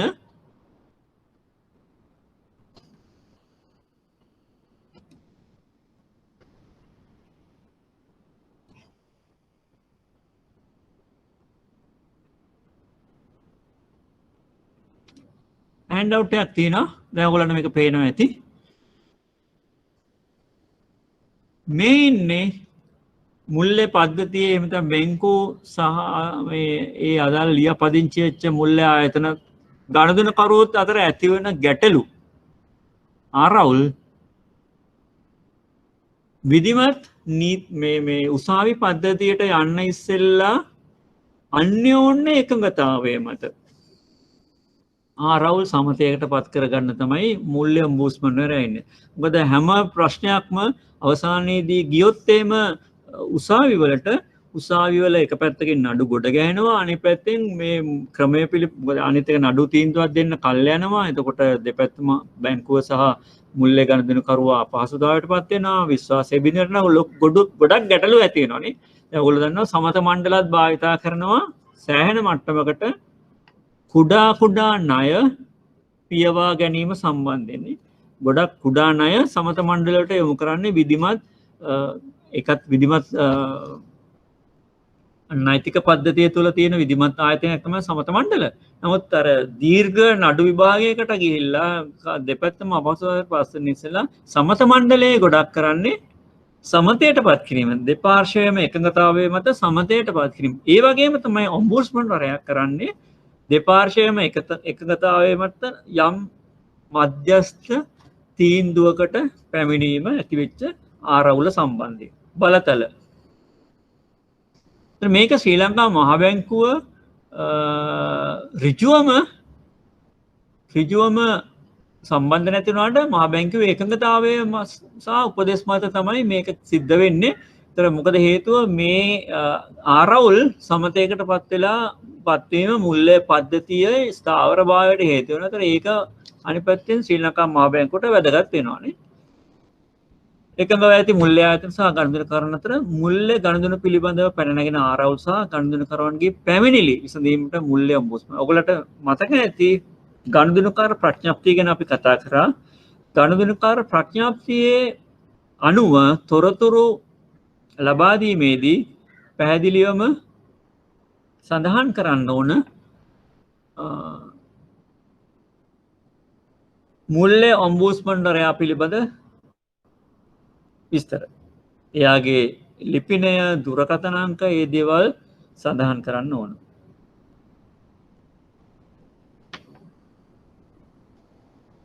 සහභාගී වෙන මුල්ලේ ආයතන මේකේ සඳහන් කරලා තියෙනවා. බලපත්‍රලාභී වාණිජ්‍ය බැංකු, බලපත්‍රලාභී විශේෂ බැංකු, ශ්‍රී ලංකා මහා බැංකුව විසින් අධීක්ෂණය කරන ලියාපදිංචි මුල්ලේ සමාගම්,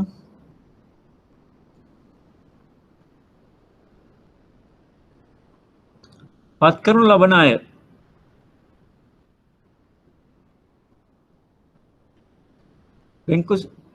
මූල්‍ය ශේෂ්ත්‍රයේ පළපුරුදු සහිත කීර්තිමත් ස්වාධීන පුද්ගලයෙක් මේ වෙනුවෙන් පත් කරයි කාර්යභාරය සඳහන් වෙනවා.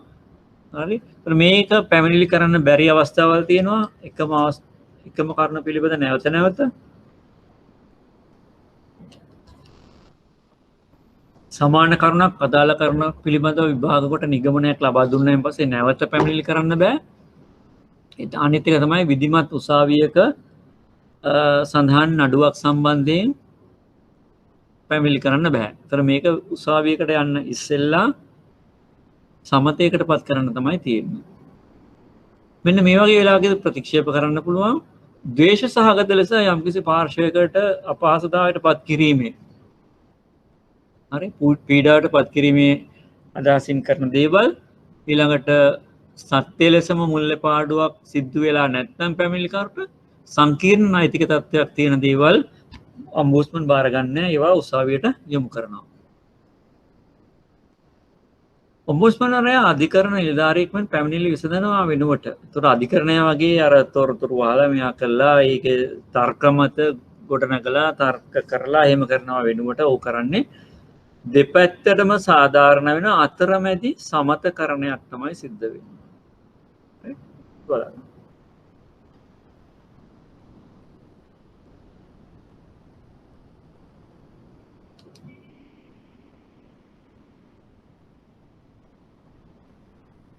ඊළඟට පරාටේ බලතල පරාට එක්සිකියුෂන් කියලා බැංකුවලට බලතල දීලා තියෙනවා. මේවත් කෙටි ප්‍රශ්න වලට අහන්න පුළුවන්. මෙතෙන්ට මම ඒක සඳහන් කරා. මොකද වරින් වර ශ්‍රී ලංකා මහ බැංකුව මේකට මැදිහත් වෙලා විවිධ මේ සීමාවන් දානවා. ඒක මම සඳහන් කරන්න. විශේෂ බලතලයක්. මේකෙදි තියෙන්නේ වාණිජ්‍ය බැංකුවලට පුළුවන් සහ විශේෂ බැංකුවලට පුළුවන් යම් නිශ්චල දේපලක් අපේට තියලා ගත්තු ණයක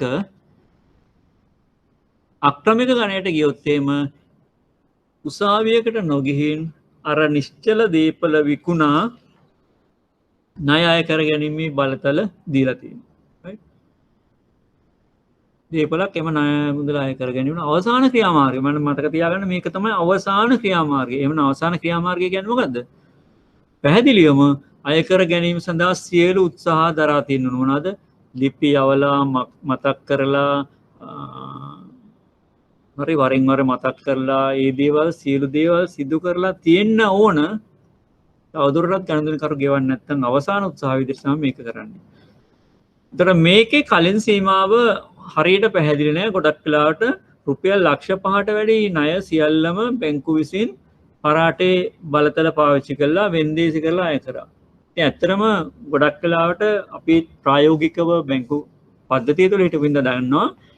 දැන් සමහර අය අදිංචි නිවාසය සහ ඉඩම තමයි තියන්නේ නිශ්චල දේපල විදියට. පදිංචි නිවාසය right සමහරට රුපියල් ලක්ෂ 10යි ණය මුදල ලක්ෂ 2යි තව ගෙවන්න තියෙන්නේ.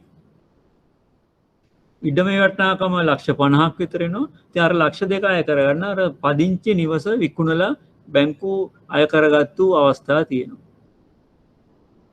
ඇයි මුල් ණය මුදල ලක්ෂ 10යිනේ. ඒතර ලක්ෂ 5කට වැඩි. ණය මුදල මිලියන 5ක් වෙනකම් වැඩි කරා. ඒක ශ්‍රී ලංකා මහ බැංකුව විසින් මැදිහත් වෙලා කරපු දෙයක්. ඒ වගේම තමයි නරක ණය අය කර ගැනීමේ දැන් මේකට අදාළ නැති වුණත් දැන් මේ නරක ණයක් නෙ මෙතනක් තියෙන්නේ. නරක ණය අය කර ගැනීමේ දඩපොලි අනුපාත හරි මම මේක කතා කරලා ඉවරලා කරන්නම්.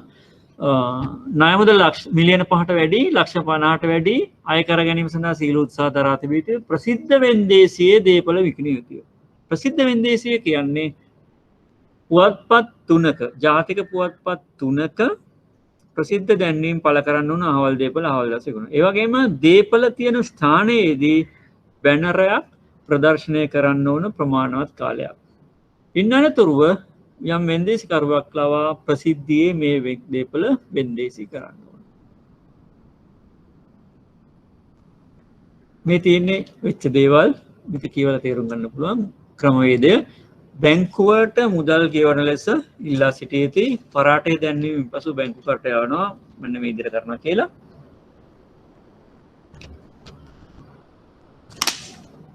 අදාළ බැංකුවේ අධ්‍යක්ෂක මණ්ඩලයට දේපල වෙන්දිස් කිරීමේ යෝජනාවක් ඉදිරිපත් කොට අනුමත කරගන්න ඕන. මම මේ වැඩිදුර විස්තර තියෙන්නේ. ඒතර මේ පරාටේ බලය කියන්නේ මොකක්ද කියන එක සම්බන්ධයෙන් අහනවා. මේ තියෙන ගණදෙන කරට අත්කන ආරක්ෂාව උසාවි නියෝගය මැසි වෙන්දේසියේ කල්ගත් මාගැන මේ දේවල් තියෙනවා. හරි? අන්තර්කාර ප්‍රශ්න කියලා තියෙනවා. ගිය සතියේ පොඩ්ඩක් මතක් කරගන්න. right. මේ දේවල් පරාටේ බලය මේවා කෙටි ප්‍රශ්න තියෙනවා. ඔම්බුස්මන් කෙටි ප්‍රශ්න තියෙනවා. ඒ අවස්ථාව ආවම මම ඔයගොල්ලන්ට ප්‍රශ්න පත්‍රෙත් එක්කලා කතා කරනවා. ඔයගොල්ලෝ ප්‍රශ්න පත්‍රය දැන් තියෙනවා. ඒ බලා ගන්න පුළුවන්. ඊළඟට අපි බලමු මම හිතන්නේ ගනුදෙනුකාර ප්‍රඥප්තියත් මම මේ ටිකක් කතා කරගෙන ගියා ඉවර කරේ නැහැ. දැන් අපි ඒක බලමු. week 4 මුල්‍ය ඔම්බුස්මන්වරයා සම්බන්ධ එකයි මම මේ ගනුදෙනුකාර ප්‍රඥප්තිය අප්ලෝඩ් කළා නැහැ. මෙතන මම ඒක ලබන සතියේ කතා කරන්නම්. ඊළඟට අපි බලමු ණය උපදේශනය. ණය උපදේශනය කියන්නේ මොකක්ද කියන එක.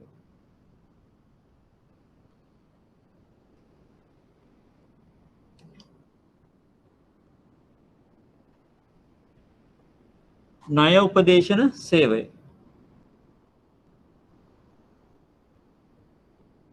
පේනවද ඔයගලන්ට?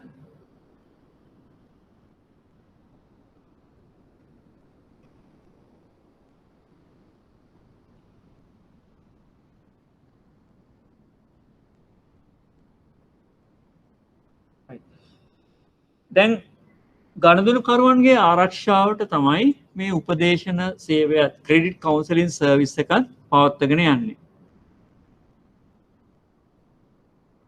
පැහැදිලිද? ශ්‍රී ලංකා මහ බැංකුවේ මඟ පෙන්වීම යටතේ ශ්‍රී Lanka බැංකුකරුවන්ගේ සම්මේලනය Bankers Association of Sri Lanka විසින් පවත්වාගෙන යන සේවයක් තමයි මේක. මේකේ ස්ථානයේ විදිහට තියෙන්නේ රාජකීය තියෙන ශ්‍රී ලංකා මහ බැංකුවේ අභ්‍යාස විද්‍යාලය. මේකෙදී කරන්නේ අපි දැන් තැන්පත් කරුවන් සම්බන්ධයෙන් ගොඩක් දේවල් වගේම කුඩා ණය ගනුදෙනුකරුවන් සම්බන්ධයෙන්ොත් යම්කිසි උපදේශන සේවාවක් කවුන්සලින් සර්විස් එකක් තමයි මෙතෙන්දී දෙන්නේ. මොකද කුඩා ණය ගනුදෙනුකරුවන් යම්කිසි අපහසුතාවයකට පත් වුණාම ඒගොල්ලෝ ණය ගෙවීම පැහැර හැරියාම අන්තිමට සම්පූර්ණයෙන්ම විධිමත් මුල්‍ය පද්ධතියෙන් ඉවත් වෙනවා. විධිමත් මුල්‍ය පද්ධතියෙන් ඉවත් වෙනවා. ඒගොල්ලෝ නැවත මුල්‍ය පද්ධතියට එන්නේ නැහැ. මොකද මේගොල්ලන්ට ගැටලුවක් තියෙනවා සමහරට ක්‍රිබ් එක. දැන් මෙතෙන්දී අපි ක්‍රිබ් එක ගැන ප්‍රශ්නයක් තිබ්බා එක වතාවක්. Credit information bureau. right. ඒකේ තමයි ලියා මේ නරක ණය ගනුදෙනුකරුවන් නරක ණය ගනුදෙනුකරුවන් සඳහන් කරන්නේ සටහන් කරන්නේ බැංකු විසින් ක්‍රිබ් එකේ. ඒතකොට යම්කිසි ණයක් ගනිද්දී ක්‍රිබ් එකේ රිපෝට් එකක් අරගෙන බලනවා. ක්‍රිබ් එකේ රිපෝට් එකක් අරගෙන බලනවා.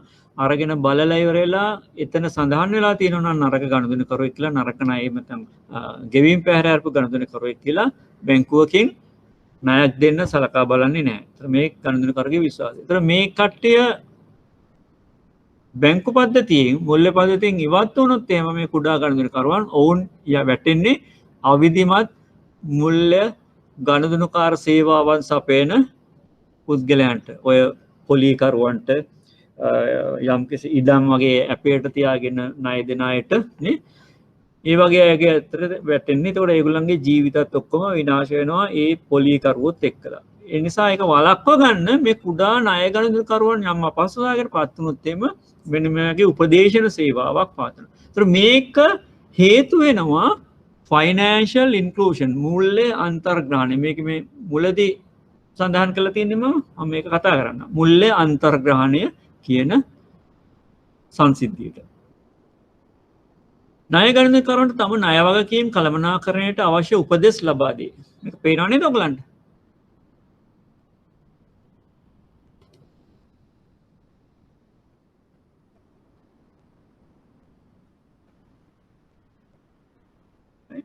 ණය මුදල් ලක්ෂම ගණනට පත් වූ විටදීද අවශ්‍ය උපදෙස් ලබා දී. එතකොට ණය මුදල් හිර වුණාම ණය ගෙවීම කළමනාකරණය කරගන්න බැරි වුණාම වගේම නරක තත්ත්වයට පත් වුණාම උපදෙස් ගන්න පුළුවන් මේ සේවය.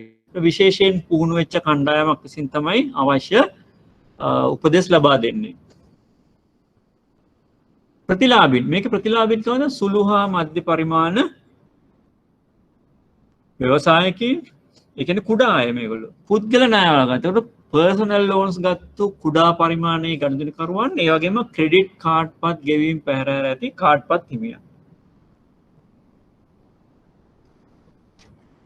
ඒතර මේකේ විශාල ණය ගත්තු ලොකු ගනුදෙනුකරුවන් සම්බන්ධයෙන් හරි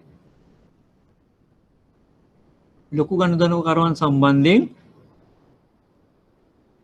කටයුතු කරන්නේ නැහැ. අරමුණු වෘත්තීය ප්‍රවේශයක් තුළින් ණය ගනුදෙනුකරුවන්ට තම අක්‍රමික ණය ගෙවීමට අවශ්‍ය මඟ පෙන්වීම. ඒතර ඒගොල්ලන්ට ප්‍රොෆෙෂනල් අප්‍රෝච් එකක් තුළින් මේගොල්ලන්ගේ ණය කළමනාකරණය කරගන්න අවශ්‍ය උපදෙස් දෙනවා. ණය දැන් බැරි වෙලාවත් ණයක් නරක තත්ත්වයට පත් වෙලා තිබුණොත් එහෙම නැත්නම් අක්‍රමික ණයක් බවට පත් වෙලා තිබ්බොත් එහෙම ණයකරු සහ ණය හිමියා අතර අන්‍යෝන්‍ය එකඟතාවයක් ඇති කිරීම මගින් ණය ගෙවීමට ක්‍රමවේදයක් සකස් කිරීම. අන්න දැන් මේකත් ඇත්තටම එක්තරා විදිහක සමතයක්. රයිට්? එක්තරා විදිහක සමතයක්. ණයකරුත් අදාළ බැංකුව සහ එකතු කරලා යම්කිසි අතරමැදි සහනයක් දීලා මේගොල්ලන්ට ණය ගන්න ක්‍රමවේදයක් සකස් කරනවා. ඒතර දෙපැත්තෙන්ම සැක්‍රිෆයිස් කරන්න ඕන. බැංකුකරුත් සැක්‍රිෆයිස් කරන්න ඕන යම් ප්‍රමාණයක්, ණයකරුත් සැක්‍රිෆයිස් කරන්න ඕන. ඒතර මේක එකඟතාවයක්, අන්‍යෝන්‍ය එකඟතාවයක්. අනිත් එක මේ නිසා ණයකරු විධිමත් මුල්‍ය පද්ධතියෙන් ඉවත් වීම වැළකෙනවා. කියන්නේ ෆයිනෑන්ෂල් ඩිස්ක්ලූෂන් එක. මුල්‍ය පද්ධතියෙන් ඉවත් වීම වැළකෙනවා. සහ මුල්‍ය පද්ධතියේ ආරක්ෂාව තහවුරු වෙනවා. මේ ණය උපදේශන සේවාවත් කෙටි ප්‍රශ්නයකට ඔයගලන්ට එන්න පුළුවන්. ඒතර මේක ශ්‍රී ලංකා මහා බැංකුව මඟ පෙන්වීම යටතේ ශ්‍රී ලංකා මහා බැංකුවේ අනුදැනුම යටතේ පවත්වාගෙන යන සේවාවක් කුඩා පරිමාණයේ ණය ගනුදෙනුකරුවන්ට තමන්ගේ ණය කළමනාකරණය කරන්නට යම්කිසි අවස්ථාවක ණය ගෙවීම පැහැරීම වුණොත් ඒ සඳහා අවශ්‍ය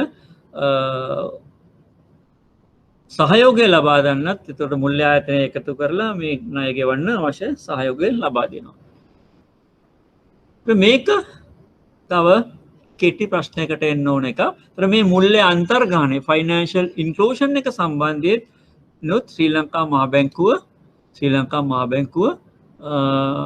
කටයුතු කරනවා. මොකද හේතුව ශ්‍රී ලංකා මහා බැංකුවේ වගකීම තමයි මුල්‍ය පද්ධතියේ ස්ථාවරභාවය වගේම සියලුම පුරවැසියන් මේ මුල්‍ය පද්ධතිය තුළට ඇතුළත් වෙන්න මෙන්න මේ ගනුදෙනුකාර ප්‍රඥප්තිය ඇතුළත් වෙන්න අවශ්‍ය වැඩ කටයුතු සිදු කරන එක.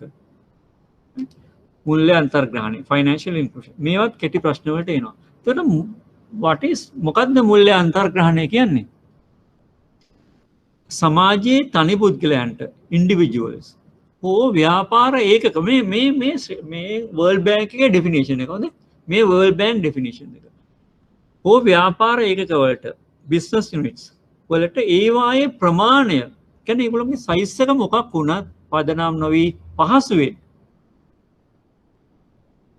දැරිය හැකි මිලකට පහසුවෙන් දැරිය හැකි මිලකට මුල්‍ය සේවා ලබා ගැනීමට අවස්ථාව ලබා දීම. ඒක තමයි ෆයිනෑන්ෂල් ඉන්ක්ලූෂන් එකට වැදගත් වෙන්නේ. ඒතකොට ෆයිනෑන්ෂල් ඉන්ක්ලූෂන් කියන්නේ ඇත්තරම විධිමත් මුල්‍ය පද්ධතිය තුලට සියලුම පුරවැසියන් ඇතුළත් කර ගැනීම. ඒකට උදව් වෙනවා ඒගොල්ලන්ගේ ප්‍රමාණය මත පදනම් නොවි දැරිය හැකි මිලකට පහසුවෙන් ඇක්සස් එක ඇති වෙන විදියට මේ මුල්‍ය සේවා ලබා ගන්න අවස්ථාව ලබා දීම. ලෝක බැංකුව මේ සම්බන්ධයෙන් අවධානය යොමු කළා තියෙනවා. මොකද ලෝක බැංකුව විවිධ රටවල සංවර්ධන ව්‍යාපෘති වලට ආර්ථික කටයුතු වලට ණය පහසුකම් සලසනවා. ඒකට එක එක රටවල් වල ආර්ථික වර්ධනය සම්බන්ධයෙන් යම් වගකීමක් තියෙනවා.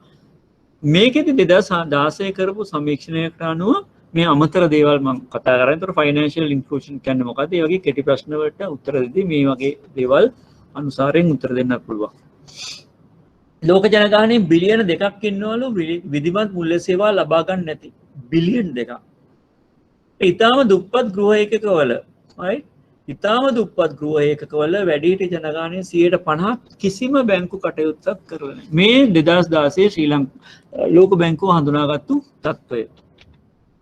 ඒතර ඒගොල්ලන්ගේ ඉලක්කය ඒගොල්ලෝ සකස් කරා overseas financial access 2020 කියන කණ්ඩායම සකස් කරලා මේ අවශ්‍ය වැඩසටහන් දියත් කරා.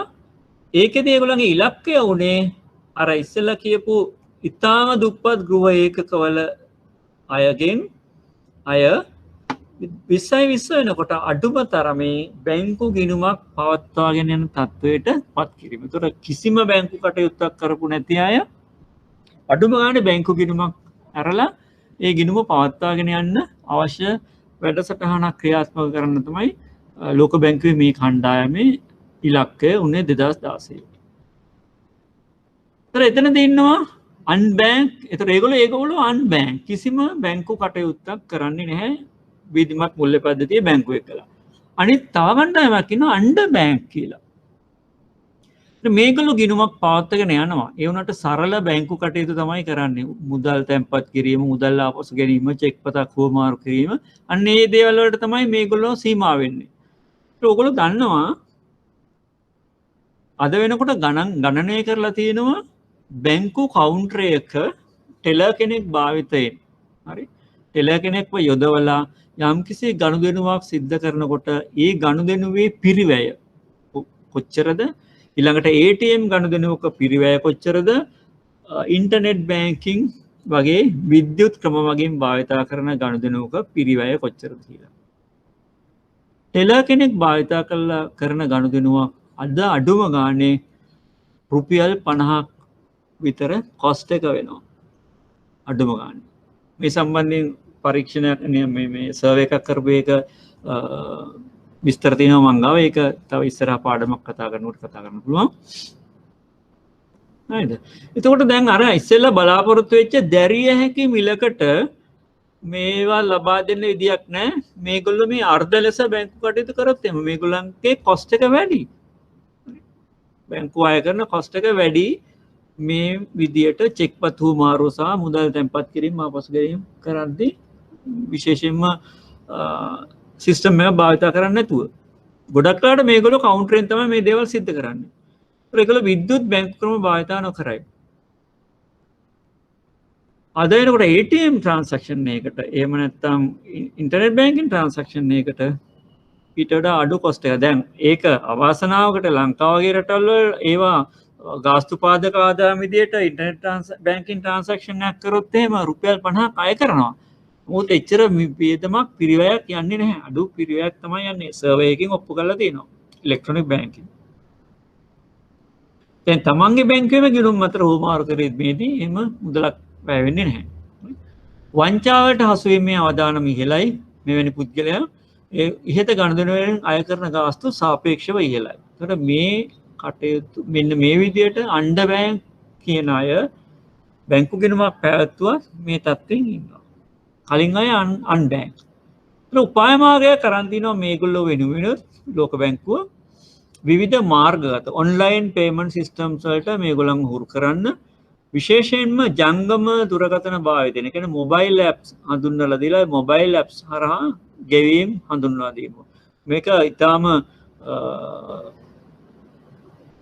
වුවමනාවෙන් ශ්‍රී ලංකාවේ බැංකුත් සිදු කරන ඒ වගේම විශේෂයෙන් අපේ බැංකුවට වඩා බංග්ලාදේශ ගත්තොත් එම ඉන්දියාව ගත්තොත් එම ඒ රටවල් වල තායිලන්තය මැලේසියා ඒ වගේ රටවල් වල මේ මොබයිල් ඇප්ස් පාවිච්චි කරන බැංකු කටයුතු ග්‍රාමීය ජනතාව කියන්නේ විධිමත් ශාඛාවකට ඇක්සස් නැති. දැන් බැංකු ශාඛා හැමතැනම අරින්න බැහැනේ නේ. බැංකු ශාඛාවක් අරලා මේක පවත්වාගෙන යන්න ලොකු වියදමක් යනවා. ලොකු පිරිවැයක් යනවා කොස්ට් එකක්. නමුත් මොබයිල් ඇප් එකක් මේ හඳුන්වලා දීලා ඒ මොබයිල් ඇප් එක හරහා ගනුදෙනුකරුගේ මොබයිල් එකෙන් ගනුදෙනුවක් කරද්දී එහෙම මේ අවශ්‍යතාවයක් නැහැ. එන සමහර ගනුදෙනු තියෙනවා මොබයිල් ඇප් එක හරහා කරන්න පුළුවන්. ඒකට ෆිසිකල් මේ එකතු වෙන්න ඕනේ නැහැ. බැංකුවකට යන්න ඕනේ නැහැ. භෞතික දෙදෙනෙක් සම්බන්ධ වෙන්න ඕනේ නැහැ. අද ඩිජිටල් අවකාශය තුල මේ ගනුදෙනු සිදු කරන්න පුළුවන්. තර විශේෂයෙන්ම ඒකට වැදගත්ම දේ තමයි සියලු දෙනා ගොඩක් දෙනා භාවිතා කරන මොබයිල් ෆෝන් එක, ස්මාර්ට් ෆෝන් එකකින් මේ දේ කරන්න පුළුවන්. තර ඒක කරනවා නම් අනිත් පැත්තෙන් මොකක්ද ඇති කරන්න ඕන? විද්‍යුත් මූල්‍ය සාක්ෂරතාවය ඉහළ නම්. එතකොට මූල්‍ය සාක්ෂරතාවය කියන්නේ සාමාන්‍ය බැංකු කටයුතු තමන්ගේ ආදායම් වියදම් පාලනය කරගන්න එක, ආදායම හසුරුවා ගන්න එක, ඒ වගේ දේවල් තමයි මුල්්‍ය සාක්ෂරතාවය කියන්නේ. තමන්ගේ ආදායම අනුව ජීවිතයේ ගැටලුවක් නැතුව පවත්වාගෙන යන්න මට්ටමට මේ මුල්්‍ය කටයුතු පවත්වාගෙන යන්න අවශ්‍ය දැනුම ලබාදීම. ඩිජිටල් ෆයිනෑන්ශල් ලිටරසි මේකත් අහලා තියෙනවා යම් යම් අවස්ථාවලදී කෙටි ප්‍රශ්න විදිහට ඩිජිටල් ෆයිනෑන්ශල් ලිටරසි විද්‍යුත් මුල්්‍ය සාක්ෂරතාවය කියන්නේ මෙන්න මේ විදිහට ඉලෙක්ට්‍රොනික් අයිටම්ස් මොබයිල් ෆෝන් එක වෙන්න පුළුවන්, ඉන්ටර්නෙට් බැංකින් වෙන්න පුළුවන් භාවිතා කරලා බැංකු කටයුතු කරන්න ලබා දෙන දැනුම. ඉතින් ඒක ගනුදෙනුකාර ප්‍රඥප්තිය තුළ මුල්්‍ය සාක්ෂරතාවය දෙන්න ඕන කියලා සඳහන් වෙනවා වගේම මේකත් බැංකු විසින් සිදු කරනවා. විවිධ වීඩියෝ හදලා ඇඩ්වර්ටයිස්මන්ට් හදලානේ වීඩියෝ ක්ලිප්ස් හදලා එහෙම කොහොමද මේක කරන්න කියන එක ගැන ප්‍රදර්ශනය කරනවා. ඒතර මේවත් කෙටි ප්‍රශ්න වලට එන්න පුළුවන්. දැන් මේ ෆයිනෑන්ෂල් ඉන්ක්ලූෂන් කියන එක අද ජාතිකව විතරක් නෙමෙයි ජාත්‍යන්තර උපාය මාර්ගයක් වෙලා තියෙනවා මේ දුප්පත් ජනතාව විශේෂයෙන්ම විධිමත් බැංකු පද්ධතිය තුළට ඇතුළත් වෙන්නේ නැතුව ඒගොල්ලන්ගේ ආර්ථික කටයුතු අඩාල කර ගැනීම නිසා ජීවිත අඩාල කර ගැනීම වළක්වා ගැනීමට ඔවුන්ට ආර්ථික සමෘද්ධියක් අත්පත් කර දීමට විධිමත් මුල්‍ය පද්ධතියට සම්බන්ධ කරන්න මෙන්න මේ කියන ෆයිනෑන්ෂල් ඉන්ක්ලූෂන් එක දියුණු කරන්න ජාත්‍යන්තරව පවා මැදිහත්වීම් තියෙනවා. ඒතර ශ්‍රී ලංකාව තුළ ෆයිනෑන්ෂල් ඉන්ක්ලූෂන් එක වැඩි කරන්න මුල්‍ය සාක්ෂරතාවය ලබා දෙනවා. ඒතර මුල්‍ය සාක්ෂරතාවය වැඩි වෙනවා කියන්නේ ෆයිනෑන්ෂල් ඉන්ක්ලූෂන් එක වැඩි වෙනවා. ඒකට මම දන්න තරමට සංවර්ධන ණය ලබා දෙන right වලට වගේන ශ්‍රී ලංකා මහ බැංකුවේ දෙපාර්තමේන්තුව මේ මුල්‍ය සාක්ෂරතාවයේ ඉහළ නංවන්න අවශ්‍ය වැඩපිළිවෙළ සකස් කරනවා. බැංකුවලිනුත් ඉල්ලලා තියෙනවා තමන්ගේ ගනුදෙනුකරුවන් වෙනුවෙන් විශේෂයෙන්ම ග්‍රාමීය ජනතාව වෙනුවෙන් මුල්‍ය සාක්ෂරතාවයේ ඉහළ නංවන්න කියන එක. මුල්‍ය සාක්ෂරතාවය පිළිබඳ දැනුම්වත් කිරීම අතර ශ්‍රී ලංකා මහ බැංකුව වරින් වර කරන පුවත්පත් දැන්වීම් ඒ වගේ දේවල් වලින් කරනවා. අපි ගණනකාර ප්‍රඥප්තිය මේ වෙලාවේ නැති ඉඳ මම ඒක ලබන සතියේ කතා කරන්නම්. විතර කරුණු කීපයක් කතා කරන්න තියෙනවා. ඊළඟට අපි බලමු තව එකක් තියෙනවා.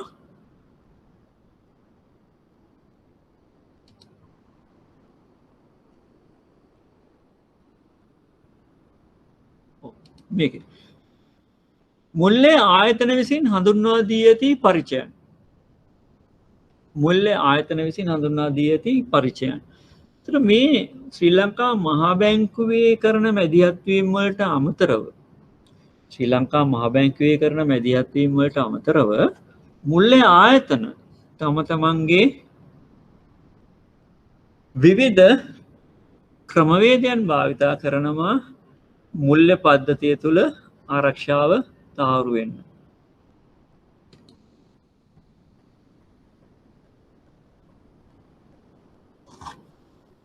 මේ තියෙන්නේ මුල්‍ය පද්ධතිය තුළ ඇතිවෙන්න පුළුවන් මෙහෙයුම් අවදානම ඔපරේෂනල් රිස්ක් එක. right? මුල්‍ය පද්ධතිය තුළ ඇතිවෙන්න පුළුවන් ඔපරේෂනල් රිස්ක් එක මැනේජ් කරන්න කරලා තියෙන දේවල් මේවා තමයි මුල්‍ය මෙහෙයුම් අවදානම් ඇතිවීමට හේතු. මේවා සියල්ල බැංකු තමන්ගේ පරිචය තුළ වළක්වා ගන්න ඕන.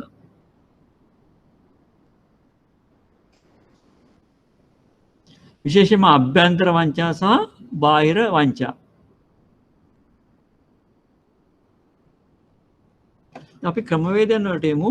දැන් මෙතන හෑන්ඩ් අවුට් එක ගත්තොත් එහෙම ශේෂ තහවුරු යැවීම. ඒක එක පැත්තකින් ගනුදෙනුකරුවන් ආරක්ෂා කරගන්න තියෙන අනුගමනය කරන එක ක්‍රමවේදයක්. ඒතර ඉස්සර තමයි ශේෂ තහවුරු යැවුවේ ඩිජිටල් බැංකු කරණය එහෙම නැත්නම් පරිගණක මගින් බැංකු කරණය හඳුන්වා දීපු නැති කාලේ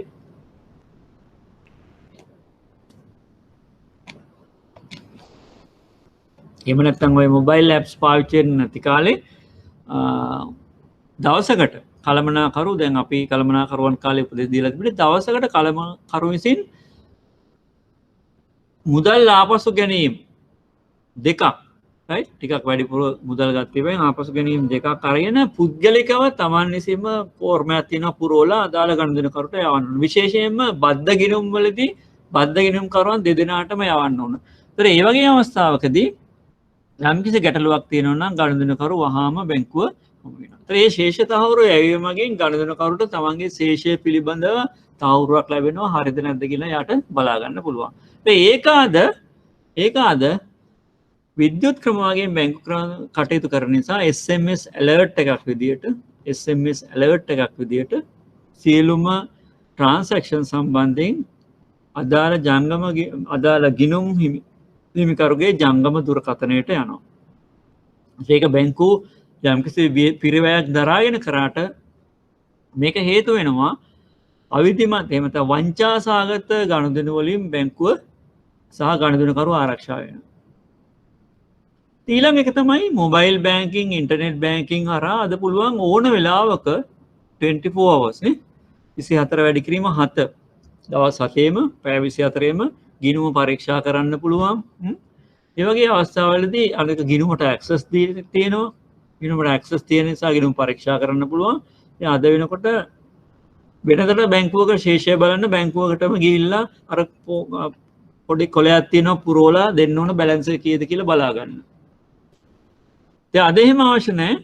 අද පිටරටින් සල්ලි ආවත් වෙන තැනකින් සල්ලි ආවත් ගිණුමෙන් සල්ලි ගියත් ඒ වෙලේම අපිට පුළුවන් ඉන්ටර්නෙට් බැංකින් මොබයිල් බැංකින් හරහා ගිණුමට සම්බන්ධ වෙලා ගිණුම් ශේෂය පරීක්ෂා කරන්න. ඒතකොට තාක්ෂණයේ දියුණුවත් එක්ක ඒ පහසුව ගනුදෙනුකරුට ලැබිලා තියෙනවා. ඒතර තාක්ෂණයෙන් පහසු කරලා තියෙන්නේ මොකක්ද?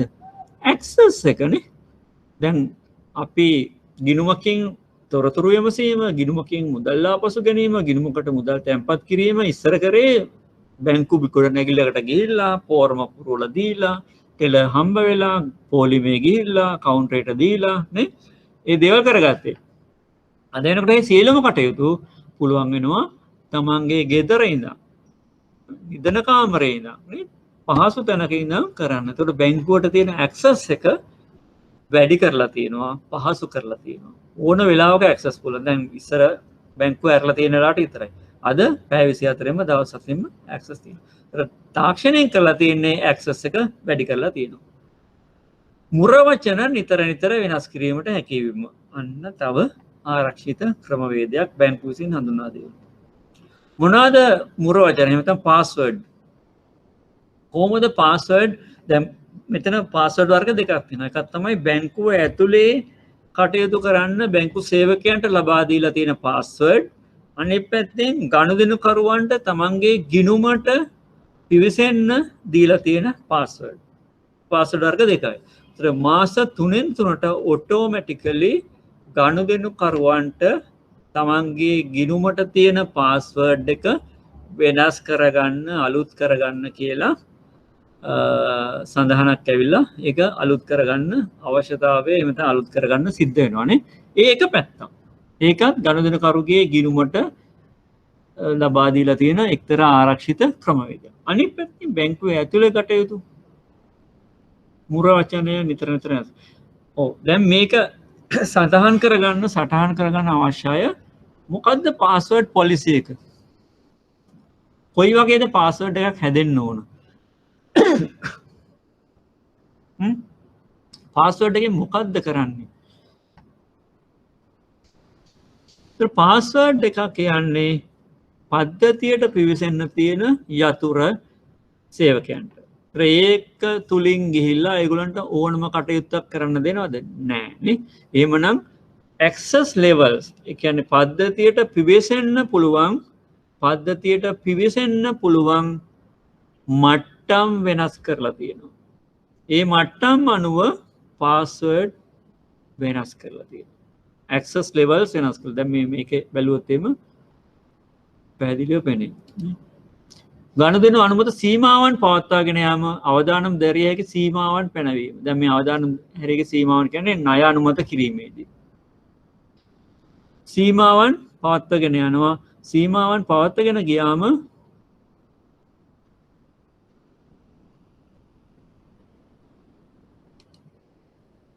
අපිට පුළුවන් පාස්වර්ඩ් එකෙන් ඒක කන්ට්‍රෝල් කරන්න. ඒතර ඇක්සස් ලෙවල් වෙනස් කරලා තියෙනවා. පාස්වර්ඩ් එක කොයි වගේද? දැන් වෙනදා අපිට තියෙනවා බැංකුවල A පන්තියේ බලතල, B පන්තියේ බලතල, C පන්තියේ බලතල කියලා විවිධ බලතල තියෙනවා. කළමනාකරට A පන්තිය. ඒතර එයාට ඕනම ගනුදෙනුවක් කරන්න පුළුවන්. ඒ වගේ අපිට පුළුවන් ඇක්සස් ලෙවල්ස් වෙනස් කරන්න මේ පාස්වර්ඩ් එක තුලින්. පාස්වර්ඩ් එක කොයි වගේද වෙන්න ඕන? යූසර් නේම් එකක් තියෙනවා ඒක වෙනම එකක්. පාස්වර්ඩ් එක ඇල්ෆා නියුමරික් වෙන්න ඕනේ. ඇල්ෆා නියුමරික්. ඒතර ඒකට ස්පෙෂල් කැරක්ටර්ස් උත් එකතු කරන්න ඕනේ. ඒතර ඒවා පාස්වර්ඩ් පොලිසි එකක් විදිහට පාස්වර්ඩ් එක සකස් කරගන්නේ කොහොමද, වෙනස් කරන්නේ කොහොමද කියන එක පොලිසි එකක් විදිහට බැංකුව ඇතුලේ මේ වෙනකොට සකස් කරලා තියෙනවා. ඊළඟ එක මේ සම්බන්ධයෙන් පාස්වර්ඩ් වෙනස් කිරීම සම්බන්ධයෙන් පවත්වාගෙන යනවා ලේඛනයක්. පාස්වර්ඩ් කොච්චර කාලෙකින් වෙනස් කරාද එහෙම ලේඛනයක් පවත්වාගෙන යනවා. ඊළඟ එක තමයි පොලිසි එක අනුව අපිට දීලා තියෙනවා පාස්වර්ඩ් එකෙන් ඇතුල් වුණ ටර්මිනල් එක ඔන් කරොත් අයින් වෙනවා නම් ලොග් අවුට් වෙලා යන්න ඕනනේ. එහෙම නැත්තම් වෙන්නේ සල්ලි ලාච්චුව ඇරලා එතනින් නැගිටලා ගියා වගේ තමයි. වංචා වළක්ව ගන්න මේ පාස්වර්ඩ් පොලිසි එක වැදගත් වෙනවා. නිතර නිතර වෙනස් කරන්න ඕන. ඒතකොට පාස්වර්ඩ් එකේ කොම්බිනේෂන් එක කොයි වගේද කියලා තියෙනවා. පාස්වර්ඩ් එක භාවිත කරන්න විදිය දීලා තියෙනවා. ඒ වගේම තමයි පාස්වර්ඩ් එකට ඇක්සස් ලෙවල්ස් දීලා තියෙනවා. ඒවත් අහනවා ඔය කෙටි ප්‍රශ්න වලට. ද්වන්ද්ව පාලනය. ද්වන්ද්ව පාලනය. මොකද ද්වන්ද්ව පාලනය කියන්නේ? ඒක කියන ඩුවල් කන්ට්‍රෝල් කියලා. ද්වන්ද්ව පාලනය ඩුවල් කන්ට්‍රෝල්. මේ බැංකුව විසින් අනුගමනය කරන ක්‍රියාමාර්ග.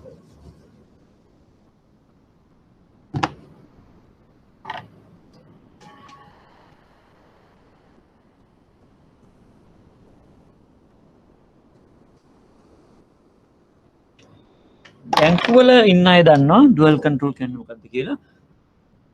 කවුරු හරි කියයි A ක්ලාස් යතුරුයි B ක්ලාස් යතුරුයි ඒ වගේ කියලා. එහෙම නෙමෙයි. ද්වන්ද්ව පාලනය කියන්නේ බැංකුවේ වත්කම් සහ බැංකුව තුල තියෙන ගනුදෙනුකරුගේ වත්කම්. right? බැංකුවේ වත්කම් සහ බැංකුව තුල තියෙන ගනුදෙනුකරුගේ වත්කම් පාලනය කිරීමට වෙනස් බලතල සහිත පුද්ගලයන් දෙදෙනෙක් විසින් ඉටු කිරීම. ද්වන්ද්ව පාලනය කියන්නේ බැංකුවේ වත්කම් වූ බැංකුව තුල තියෙන ගනුදෙනුකරුවගේ වත්කම් එකිනෙකට වෙනස් බලතල සහිත පුද්ගලයන් දෙදෙනෙක් නිලධාරීන් දෙදෙනෙක් විසින් සිදු කිරීම.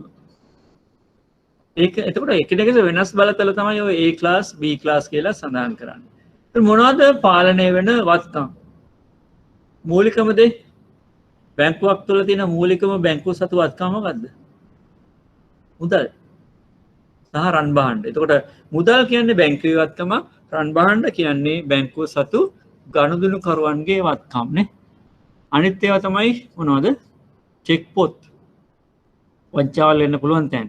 ATM කාඩ් පත්, පින් ෆෝල්ඩර්ස්.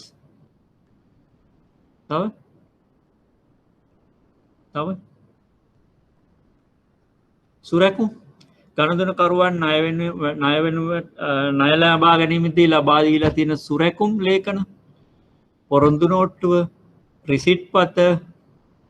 මොකද මේ පොරොන්දු නෝට්ටුව තිබුණොත් තමයි අපිට උසාවියට ගිහලා නඩු දාන්න පුළුවන් ගනුදෙනුකරු ණය පැහැර හැරියොත් එහෙම මෙන්න මේ පුද්ගලයා ණයක් කරන් තියෙන බැංකුවේ මේ විදිහට ගෙවන්න පොරොන්දු වෙලා තියෙනවා. නමුත් මෙයා ගෙවන්නේ නැහැ කියලා ඒ පොරොන්දු නෝට්ටුව තමයි මූලිකවම සුරැකුම් උපකරණය බැංකුකරුට ගනුදෙනුකරුට විරුද්ධව නඩු දාන්න. ඒතර ඒවා අනිවාර්යයෙන්ම තියෙන්න ඕන ද්වන්ද්ව පාලනය යටතේ. ද්වන්ද්ව පාලනය යටතේ. මැන්ඩේට් පත්‍ර, අත්සන් කාඩ් පත්, ඒ සියල්ල ඩුවල් කන්ට්‍රෝල් තියෙන්න ඕන. ඔයගොල්ලෝ දන්නා ඒවා සේෆ් වල දාලා ගින්නෙන් ආරක්ෂා වෙන විදිහට දෙන්නෙක් විසින් යතුරු මගින් පාලනය කරනවා. යතුරු මගින් පාලනය වෙන්නේ නැති ඩුවල් කන්ට්‍රෝල් තියෙනවා තියෙනවා. එහෙම මොනවද? ඒකලා තියෙනවා. වවුචර් මිටි එහෙම දැකලා තියෙනවා. අත්සන් දෙකක් තියෙන්න ඕනේ වවුචර් මිටියක මිටිගත කරායින් පස්සේ A ක්ලාස් B ක්ලාස් අත්සන් දෙකක් තියෙන්න ඕනේ. එතකොට මේ දෙන්නම තහවුරු කරනවා මේ වවුචර් මිටියේ මෙච්චර වවුචර් සංඛ්‍යාවක් තියෙනවා කියලා. මුදල් නෝට්ටු මිටි කොහොමද තියෙන්නේ? අත්සන් දෙකක් තියෙන්න ඕනේ. මුදල් පොතේ ඔයගොල්ලන්ගේ අත්සන් දෙකක් තියෙන්න ඕන. වවුචර් වල අත්සන් දෙකක් තියෙන්න ඕන සමහර වවුචර්ස් වල. සමහර ඒවාට නම් එකකින් යන්න පුළුවන්. විශේෂයෙන්ම පොදු ලෙජර් වවුචර්ස්, ආදායම් වියදම් වවුචර්ස් අත්සන් දෙකක් තියෙන්න ඕන. අන්න ඒකත් ඇවිල්ලා ද්වන්ද්ව පාලනය මුදල් ආපසු ගෙනින්. ඩෝමන්ට් account එකකින් මුදල් ගන්න ගියොත් එහෙම අත්සන් දෙකක් තියෙන්න ඕනනේ. yes. අනිවාර්යෙන්ම ඒ ක්ලාස් අත්සනක් තියෙන්න ඕන. දැන් බාලවයස්කාර ගිණුමකින් මුදල් ඉස්සෙල්ලාම මුදල් ගැනීමේදී අනිවාර්යෙන්ම කළමනාකරුගේ අත්සන තියෙන්නම ඕන. ඉතින් මොකක්ද වෙන්නේ? ද්වන්ද්ව පාලනය එතෙන්ද මොකක්ද වෙලා තියෙන්නේ? අර වෙන්න පුළුවන් අවදානම. දැන් වැරදි පුද්ගලයෙක් ආපසු ඇවිල්ලා මුදල් ගැනීමෙන් ඇතිවිය හැකි අවදානම බාලවයස්කරු නිසි පරිදි හඳුනා ගන්න, ඒ වගේ අවදානම අවම කරගන්න තියෙන ක්‍රමවේදයක් තමයි ද්වන්ද්ව පාලනය කියන්නේ එතනදී. අනිත් එක අපි හිතමුකෝ දැන් ලක්ෂ සීමාවන් දීලා ඒ සීමාවන්ට එහා පැත්තේ දෙදෙනෙක් අත්සන් කරන්න ඕන. නිලධාරීන් දෙදෙනෙක්. හත් වෙනකන් තියෙනවා කවුන්ටරේ ටෙලර්ට අත්සන් කළා මුදල් ගෙවන්න පුළුවන්. 50,000ට වැඩි වෙනකොට නිලධාරියෙක්ට යන්න ඕන. ඒතර යම්කිසි සීමාවකට වඩා වැඩි වෙනකොට ඒක කළමනාකරුට හෝ ඒ පන්තියේ නිලධාරියෙක්ට යන්න ඕන. ඇයි එහෙම තියෙන්නේ? අනිවාර්යයෙන්ම එතනදී වෙන්න පුළුවන් අවදානම අවම කරගන්න හරියටම පුද්ගලයාට මේ දේ අදාළ පුද්ගලයාට මේ දේ ගනුදෙනුව කරනවාද කියන එක බලන්න. ද්වන්ද්ව පාලනය ප්‍රශ්නවල කෙටි ප්‍රශ්න වලට තියෙනවා.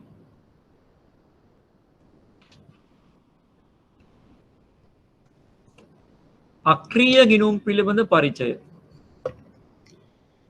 දැන් මම මේ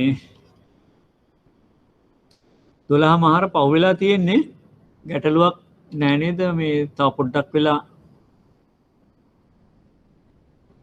තව ටිකක් වෙලා මේක කරන්නම්.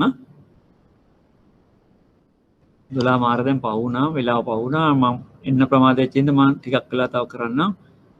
ඒක ඔයගලන්ට ගැටලුවක් නෑ නේ?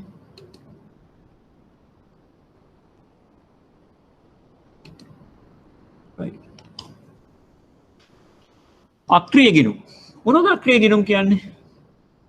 අක්‍රීය දැන් මේවා පිළිබඳ සටහන් තියාගන්න ඕගොල්ලෝ. අක්‍රීය ගිණුම් කියන්නේ මොනවද? ජංගම ගිණුම් නම් මාස 6ක් විතර එක දිගට ගනුදෙනු සිදු නොවෙච්ච ගිණුම්. ඉතිරි කිරීමේ ගිණුම් නම් මාස 6ක් හෝ අවුරුද්දක්. ඒක බැංකුවල පරිචය අනුව එක වෙනස් වෙනවා. ඉතිරි කිරීමේ ගිණුම් නම් අවුරුදු දෙකක් තිස්සේ ගනුදෙනු සිද්ධ වෙලා නැත්නම් ඒවා ඉබේම අක්‍රීය ගණයට මාරු වෙනවා. දැන් ඉස්සර ඕවා සියල්ල මැනුවලි කරේ. අද වෙනකොට පරිගණක පද්ධතියේ තියෙන පහසුව ලාස්ට් ට්‍රාන්සැක්ෂන් ඩේට් එක බලලා එතන ඉඳන් කැල්කියුලේට් කරලා අවුරුද්දකට වඩා වැඩි නම් ජංගම ගිණුනුත් අවුරුදු දෙකකට වඩා වැඩි නම් ඉතිරි කිරීමේ ගිණුනුත් ඉබේම අක්‍රීය පැත්තට මාරු වෙනවා. හැබැයි මැනුවලි කරන්න ඕන අතුරු ක්‍රමයට කරන්න ඕන යමක් තියෙනවා. සිස්ටම් එකෙන් මාරු සිස්ටම් එකෙන් ෆ්ලැග් එකක් සෙට් වෙන එක තමයි වෙන්නේ. මොකක්ද වෙන්න ඕන?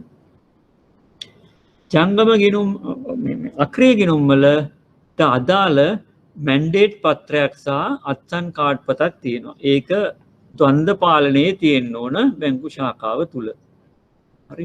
නමුත් එදිනෙදා ගනුදෙනු කරුවන්ගේ ගිණුම් එක්කලා ඒ කියන්නේ ක්‍රියාත්මක වෙන ගිණුම් එක්කලා තියෙනකොට ඒතර ඒ පහ එතන තියෙනකොට අපි හැමදාම ඕක ඇරලා තියෙන්නේ. ඒතර ආවොත් කස්ටමර් කෙනෙක් අත්සන පරීක්ෂා කරන්න ඕන නම් අර මැන්ඩේට් පත්‍රය හෝ අත්සන් කාඩ් පතෙන් අත්සන පරීක්ෂා කරලා ඒ අදාළ ගනුදෙනු කරනවා.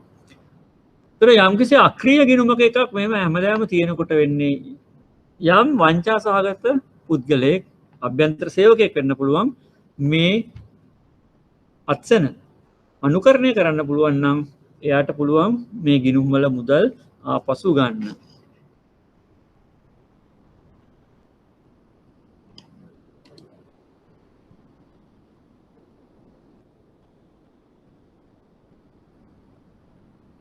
අභ්‍යන්තර වංචා.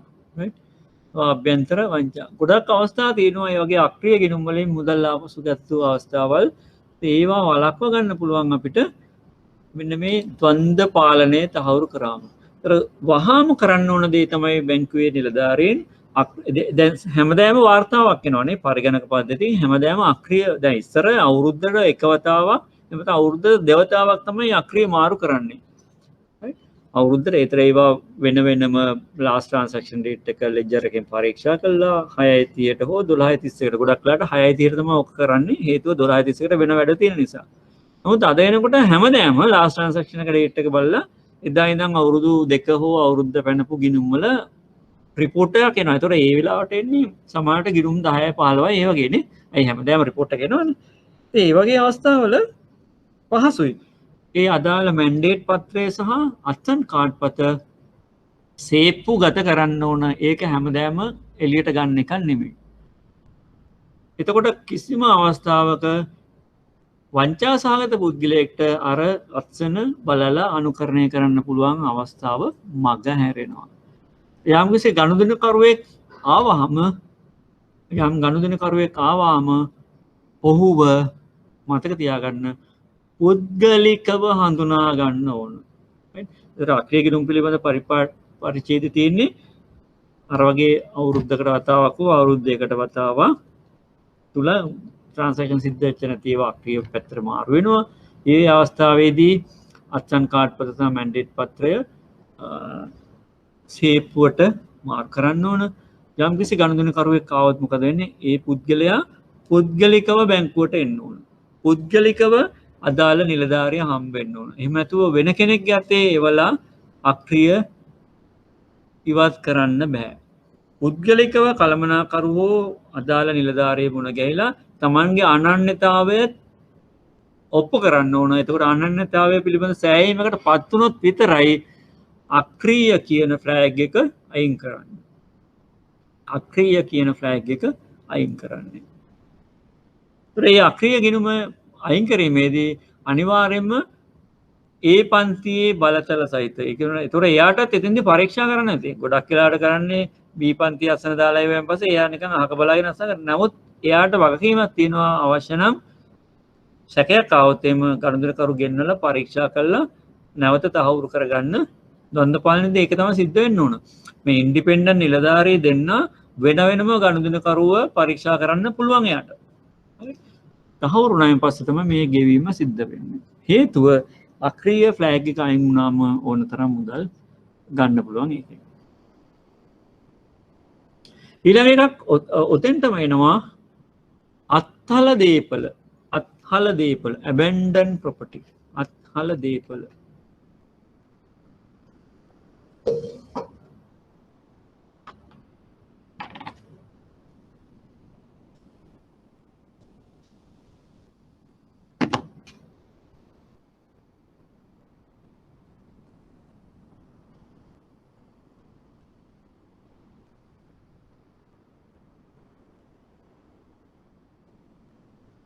abandoned property අත්හල දීපල මේ කියන්නේ මේවත් බැංකුකරුට තියෙනවා යම් ප්‍රැක්ටිස් එකක්. මේ අත්හල දීපල කියන්නේ අවුරුදු 10ක් වසර 10ක් ගනුදෙනු වෙච්ච නැති අක්‍රීය ගිණුම්. අර මං ඉස්සෙල්ලා කතා කරපු අක්‍රීය ගිණුම්. එහෙම නැත්නම් ගනුදෙනුකරුවන්ට අයිති අවුරුදු 10ක් තිස්සේ කිසිම දෙයක් පරීක්ෂා කරමු නැති ලොකර සුරක්ෂිතාකාර ලොකර සහ ගනුදෙනුකරුවන්ට අයිති නමුත් ගනුදෙනු සිද්ධ වෙච්ච නැති අවුරුදු 10කට වඩා පරණ තීරු ගිණුම්. මොනවාද තීරු ගිණුම් කියන්නේ? අපි හිතමු යම් ණය මුදලක් කොටස් කීපයකට නිදහස් කරන්න කියලා කියනවා. ඒ පුද්ගලයා ණය මුදල අරගෙන ගත්තයින් පස්සේ කොටස් කීපයක නිදහස් කරන්න නම් ඉස්සෙල්ලා ණය මුදල හර කරලා ඒ නිදහස් කළ යුතු කොටස පමණක් එයාගේ ගිණුමට දාලා ඉතුරු ටික දානවා තීරු ගිණුමට. තීරු ගිණුමට. ඒ තීරු ගිණුමේ මුදල අයිති ගනුදෙනුකරුට. නමුත් ඒක එයා යම්කිසි අවශ්‍යතාවයක් සම්පූර්ණ කරන්න ඕන. උදාහරණයක් විදිහට ගෙදර යම් කොටසක් සකස් කරලා ඊට පස්සේ බැංකුවේ නිලධාරියා පරීක්ෂා කරාට පස්සේ තමයි අර ඉතුරු කොටස නිදහස් කරන්නේ. ඔයගොල්ලෝ දන්නවා බැංකුකාරයෝ විදියට. ඒතකොට ඒ තීරු ගිණුම් වල තියෙන මුදල් අයිති ගනුදෙනුකරුවන්ට බැංකුවට නෙමෙයි. යම්කිසි අවස්ථාවක ඒ අවශ්‍යතාව සම්පූර්ණ වුණායින් පස්සේ බැංකුකරු විසින් ගනුදෙනුකරුට ඒවා ගෙවන්න ඕන. හරිද? දැන් එහෙම යමක් සිද්ධ වෙච්ච නැති තීරු ගිණුම් වල ශේෂයන් තිබ්බොත් ඒ වගේම තැන්පත්කරුවෝ ගනුදෙනුකරුවෙක් යම් මුදලක් තැන්පත් කරලා ඊට පස්සේ මොනවා හරි ගිණුමේ අංකේ වැරද්දක් මොනවා හරි නිසා ඒවා පරිගණකගත කරන්න බැරි වෙලා එහෙම නැත්නම් ගිණුම්ගත කරන්න බැරි වෙලා හඳුනා නොගන්න බැරි unclaimed balances කියන්නේ unclaimed balances හඳුනාගත නොහැකි ශේෂයන්. ඒක ගනුදෙනුකරුට ආපහු යවන්නත් බෑ බැංකුවට අයිතිත් නෑ ඒක ගනුදෙනුකරුවෙක්ට අයිති මේ වත්කමක්. unclaimed balances margin accounts ගනුදෙනුකරුවන්ට අයිති සුරක්ෂිතාගාර ලොකර සහ අක්‍රීය ගිණුම් වසර 10ක් තිස්සේ යම් කිසිම ගනුදෙනුවක් වෙලා නැත්නම් ඒවා යවන්න උන කොහාටද ශ්‍රී ලංකා මහ බැංකුවට හැම අවුරුද්දෙම 6 වෙනි මාසයේ 30 වෙනිදා වෙනකොට ශ්‍රී ලංකා මහ බැංකුවට අත්හල දීපල ට්‍රාන්ස්ෆර් කරන්න ඕන. ඒවා බැංකුවට අයිති ඒවා නෙමෙයි. ඊට පස්සේ අත්හල දීපල. ඉතින් බැංකුවේ තැන්පතු ශේෂය අඩු වෙන්න මේක හේතුවක් වෙනවා. ඒ නිසා බැංකුකරුට පුළුවන් මේ අත්හල දේපල තත්ත්වය වෙනස් කරගන්න. කොහොමද කරන්නේ? අනේ ඒකත් සඳහන් කරගන්න. අත්හල දේපල තත්ත්වය වෙනස් කරගන්න පුළුවන් අවස්ථා හතරක් තියෙනවා. එක මුදල් තැන්පත් කිරීම මගින්. ඒතර අක්‍රීය ගිණුමකට මුදල් තැන්පත් කරාම ඒකේ අත්හල දේපල තත්ත්වය විතරයි වෙනස් වෙන්නේ. අක්‍රීය තත්ත්වය වෙනස් වෙන්නේ නැහැ. අක්‍රීය විදිහටමයි ඒක තියෙන්නේ. අක්‍රීය ගිණුමකට මුදල් තැන්පත් කරාම අක්‍රීය විදියට තියෙනවා අත්හල දේපල තත්ත්වය වෙනස් වෙනවා. දෙවෙනි එක තමයි මුදල් ආපසු ගැනීම. මුදල් ආපසු ගැනීම එකදී අත්හල දේපල තත්ත්වයක් නැති වෙනවා අනිත් එක නැති වෙන්නේ මොකද්ද? අක්‍රීය තත්ත්වයක් නැති වෙනවා. මොකද මුදල් ආපසු ගන්න බෑ අදාළ ගිණුම් හිමියා පුද්ගලිකව බැංකුවට ඇවිල්ලා තමන්ගේ අනන්‍යතාවය තහවුරු කරයින් පස්සේ තමයි මුදල් ගෙවන්නේ. ඒතර ඒ වෙලාවකදී තමයි අක්‍රීය තත්ත්වය නැති වෙන්නේ. එතනදී අත්හල දේපල තත්ත්වයක් නැති වෙනවා අක්‍රීය තත්ත්වයක් නැති වෙනවා. අනිත් අවස්ථාව තමයි ලිපිනය වෙනස් කිරීම.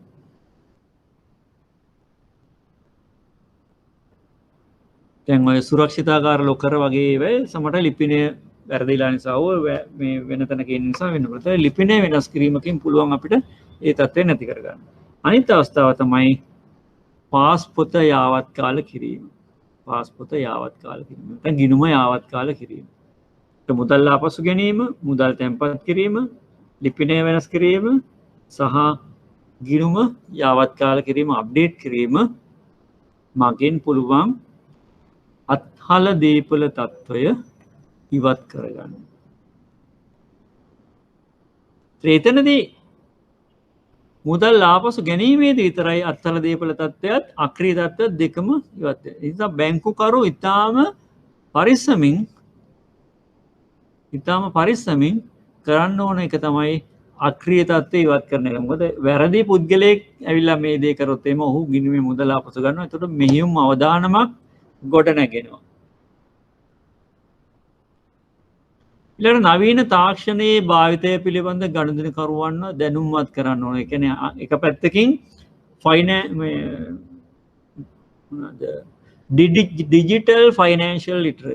digital financial literacy.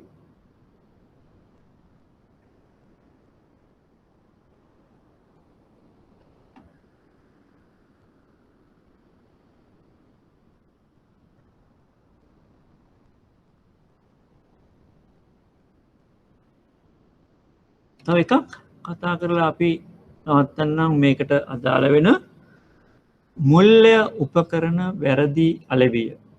Financial miss selling. මේ පිළිබඳවත් ශ්‍රී ලංකා මහා බැංකුව තම අවධානය යොමු කරනවා. මුල්‍ය උපකරණ වැරදි අලෙවිය කරන කියන්නේ බැංකු සහ වෙනත් මුල්‍ය ආයතන තම නිමැවුම් අලෙවි කරණයේදී ගනුදෙනුකාර විශ්වාසය ඉල්ලනීම පිණිස යහපත් පරිචයන් සදාචාර සම්පන්න බව අනුගමනය කිරීම සහ එම නිමැවුම් වල ප්‍රතිලාභ සහ අවදානම් තත්ත්වයන් පිළිබඳ ගනුදෙනුකරුවන් දැනුම්මත් කරන්න ඕන. දැන් ගනුදෙනුකරුට ප්‍රතිලාභ වගේම අවදානම පිළිබඳ දැනුම්මත් කරන්න ඕන. එක පැත්තකින් ෆයිනෑන්ෂල් ලිටරසි එක තමයි. ඒතර අලෙවි කරද්දී බැංකුකරුවෝ හෝ වෙනත් ආයතන කරන්නේ ප්‍රතිලාභ පැත්ත විතරක් කරලා තමන්ගේ නිමැවුම් අලෙවි කරගන්න උත්සාහ කරනවා. ඒ වුණාට අනිත් පැත්තෙන් ඒවා අවදානමට ලක් වුණොත් එම ගනුදෙනුකරු ගැටලු සහගත තත්ත්වයට පත් වෙනවා. ඒ එසේන නොවන අවස්ථා එහෙම නොවන අවස්ථාවන් වැරදි ලෙස මුල්‍ය උපකරණ අලෙවි කිරීම ලෙස හැඳින්විය හැකි. අතර එහිදී මුල්‍ය ආයතන අදාළ නිමැවුම් අලෙවි කරන්නට පහත උපාය මාර්ග අතරයි. මුල්‍ය ආයතන තමන්ගේ ඩිපොසිට් එක්ක කොට ඩිපොසිට් පෝර්ට්ෆෝලියෝ එකේ සම්බන්ධයෙන් නම් ඩිපොසිට් ප්‍රොඩක්ට්ස් ගනුදෙනුකරුවන්ට අලෙවි කරන තැන්පතු නිමැවුම් වලදී තමයි මේක එන්නේ. තමන්ගේ ඩිපොසිට් වැඩි කරගන්න ඒකේ ප්‍රතිලාභ ගැන කියලා මේ අලෙවි කරනවා අවදානම ගැන කියන්නේ නැහැ. දැන් තෑගි දෙනවා එක එක දේවල් තියෙනවානේ ලෝතරය යදිනවා වගේ දේවල් කියනවා. අවදානම ගැන කියන්නේ නැහැ. ඒකෙදී වෙන්න පුළුවන් හේතු තමයි අයහපත් අලෙවි ක්‍රම මාර්ග ප්‍රමාණවත් ලෙස ගනුදෙනුකරුවන්ට උපදෙස් ලබා නොදීම, ප්‍රමාණවත් තොරතුරු හෙළිදරව් නොකිරීම, ගනුදෙනුකරුවන්ට අවශ්‍ය නොවන මුල්‍ය නිමැවුම් මිලදී ගැනීම බල කිරීම. දැන් උදාහරණයක් TOD customers.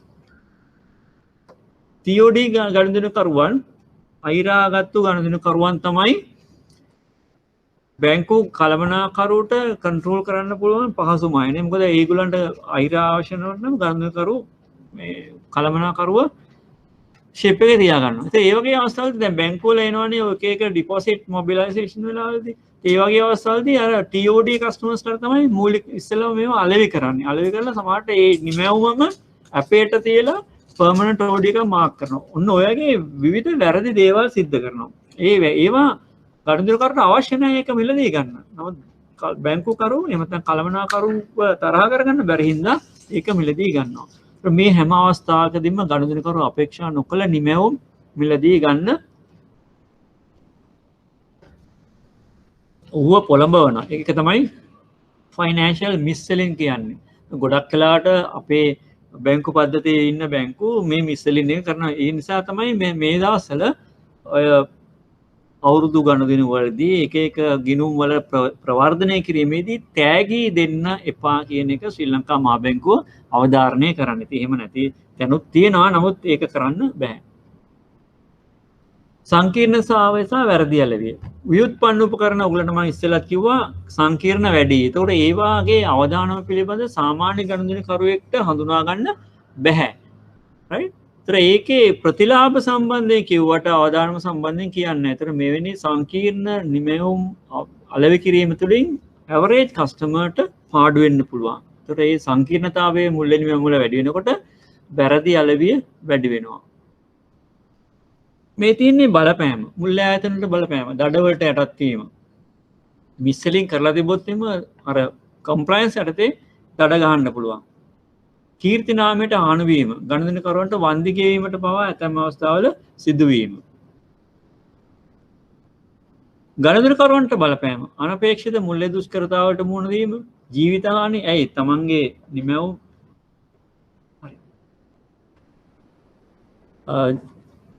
මේ මුල්‍ය නිමැවුම් මේ වල ආයෝජනය කළා ඒව දුෂ්කරතා ඒක අවදානමට ලක් වුණාම දැන් මේ දවස්වල සිද්ධ වෙන්නේ තමන්ගේ තැන්පතුවත් ගන්න බෑ. ඒතකොට සමහර අය ජීවිත හානි කරගෙන තියෙනවානේ. ජීවන රටාව වෙනස් වෙනවා. ආදායම අහිමි වෙනවා. ඒ වගේ දේවල් සිද්ධ වෙනවා. ඒකට බලපාන ප්‍රධාන හේතුව තමයි මේ කොමිස් දෙන. දැන් අපි හිතමුකෝ බ්‍රාන්චස් වලට අපි ඉන්සෙන්ටිව්ස් දෙනවා ඩිපොසිට් මොබිලයිසේෂන් වැඩියෙන්ම කරාම. හරි ඒ වගේ වෙල්ෆෙයාර්ස් වලට දෙනවා. ඒ වගේ වෙලාවට බලහත්කාරයෙන් මේව අලෙවි කරන්න උත්සාහ කරනවා. ඒතර සමහර සේල්ස් රෙප්ලා එහෙම නැත්නම් අපේ බැංකුවල නිලධාරීන් අවංක නැහැ. ඉන්ටිග්‍රිටි එක පිළිබඳ ප්‍රශ්නයක් තියෙනවා. ඒගොල්ලන්ට ගනුදෙනුකට මොනවා වුණත් කමන්නේ තමන්ගේ සේල්ස් ප්‍රමාණය වැඩි කරගන්න ඕනේ. ඒ වගේ ගැටලු තියෙනවා. එතකොට සංකීර්ණ නිසා ගැටලු ඇති වෙන්න පුළුවන්. මේවා තමයි අලවිය වළක්වා ගන්න ඉන්ටර්නැෂනල් රෙගියුලේෂන්ස්.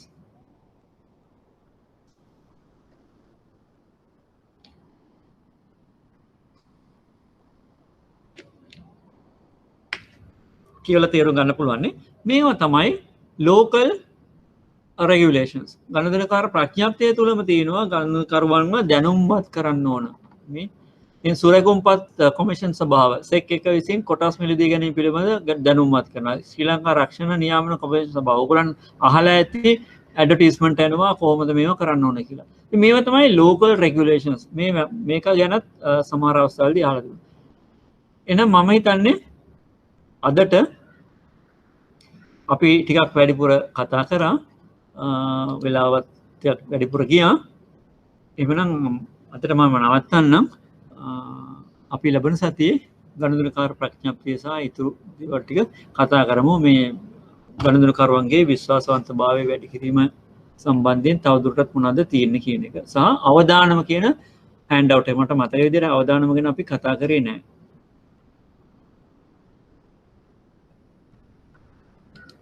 නේද? අපි අවදානම ගැන කතා කරේ නැහනේ. හරි. එහෙනම් සියලු දෙනාටම ස්තුතියි.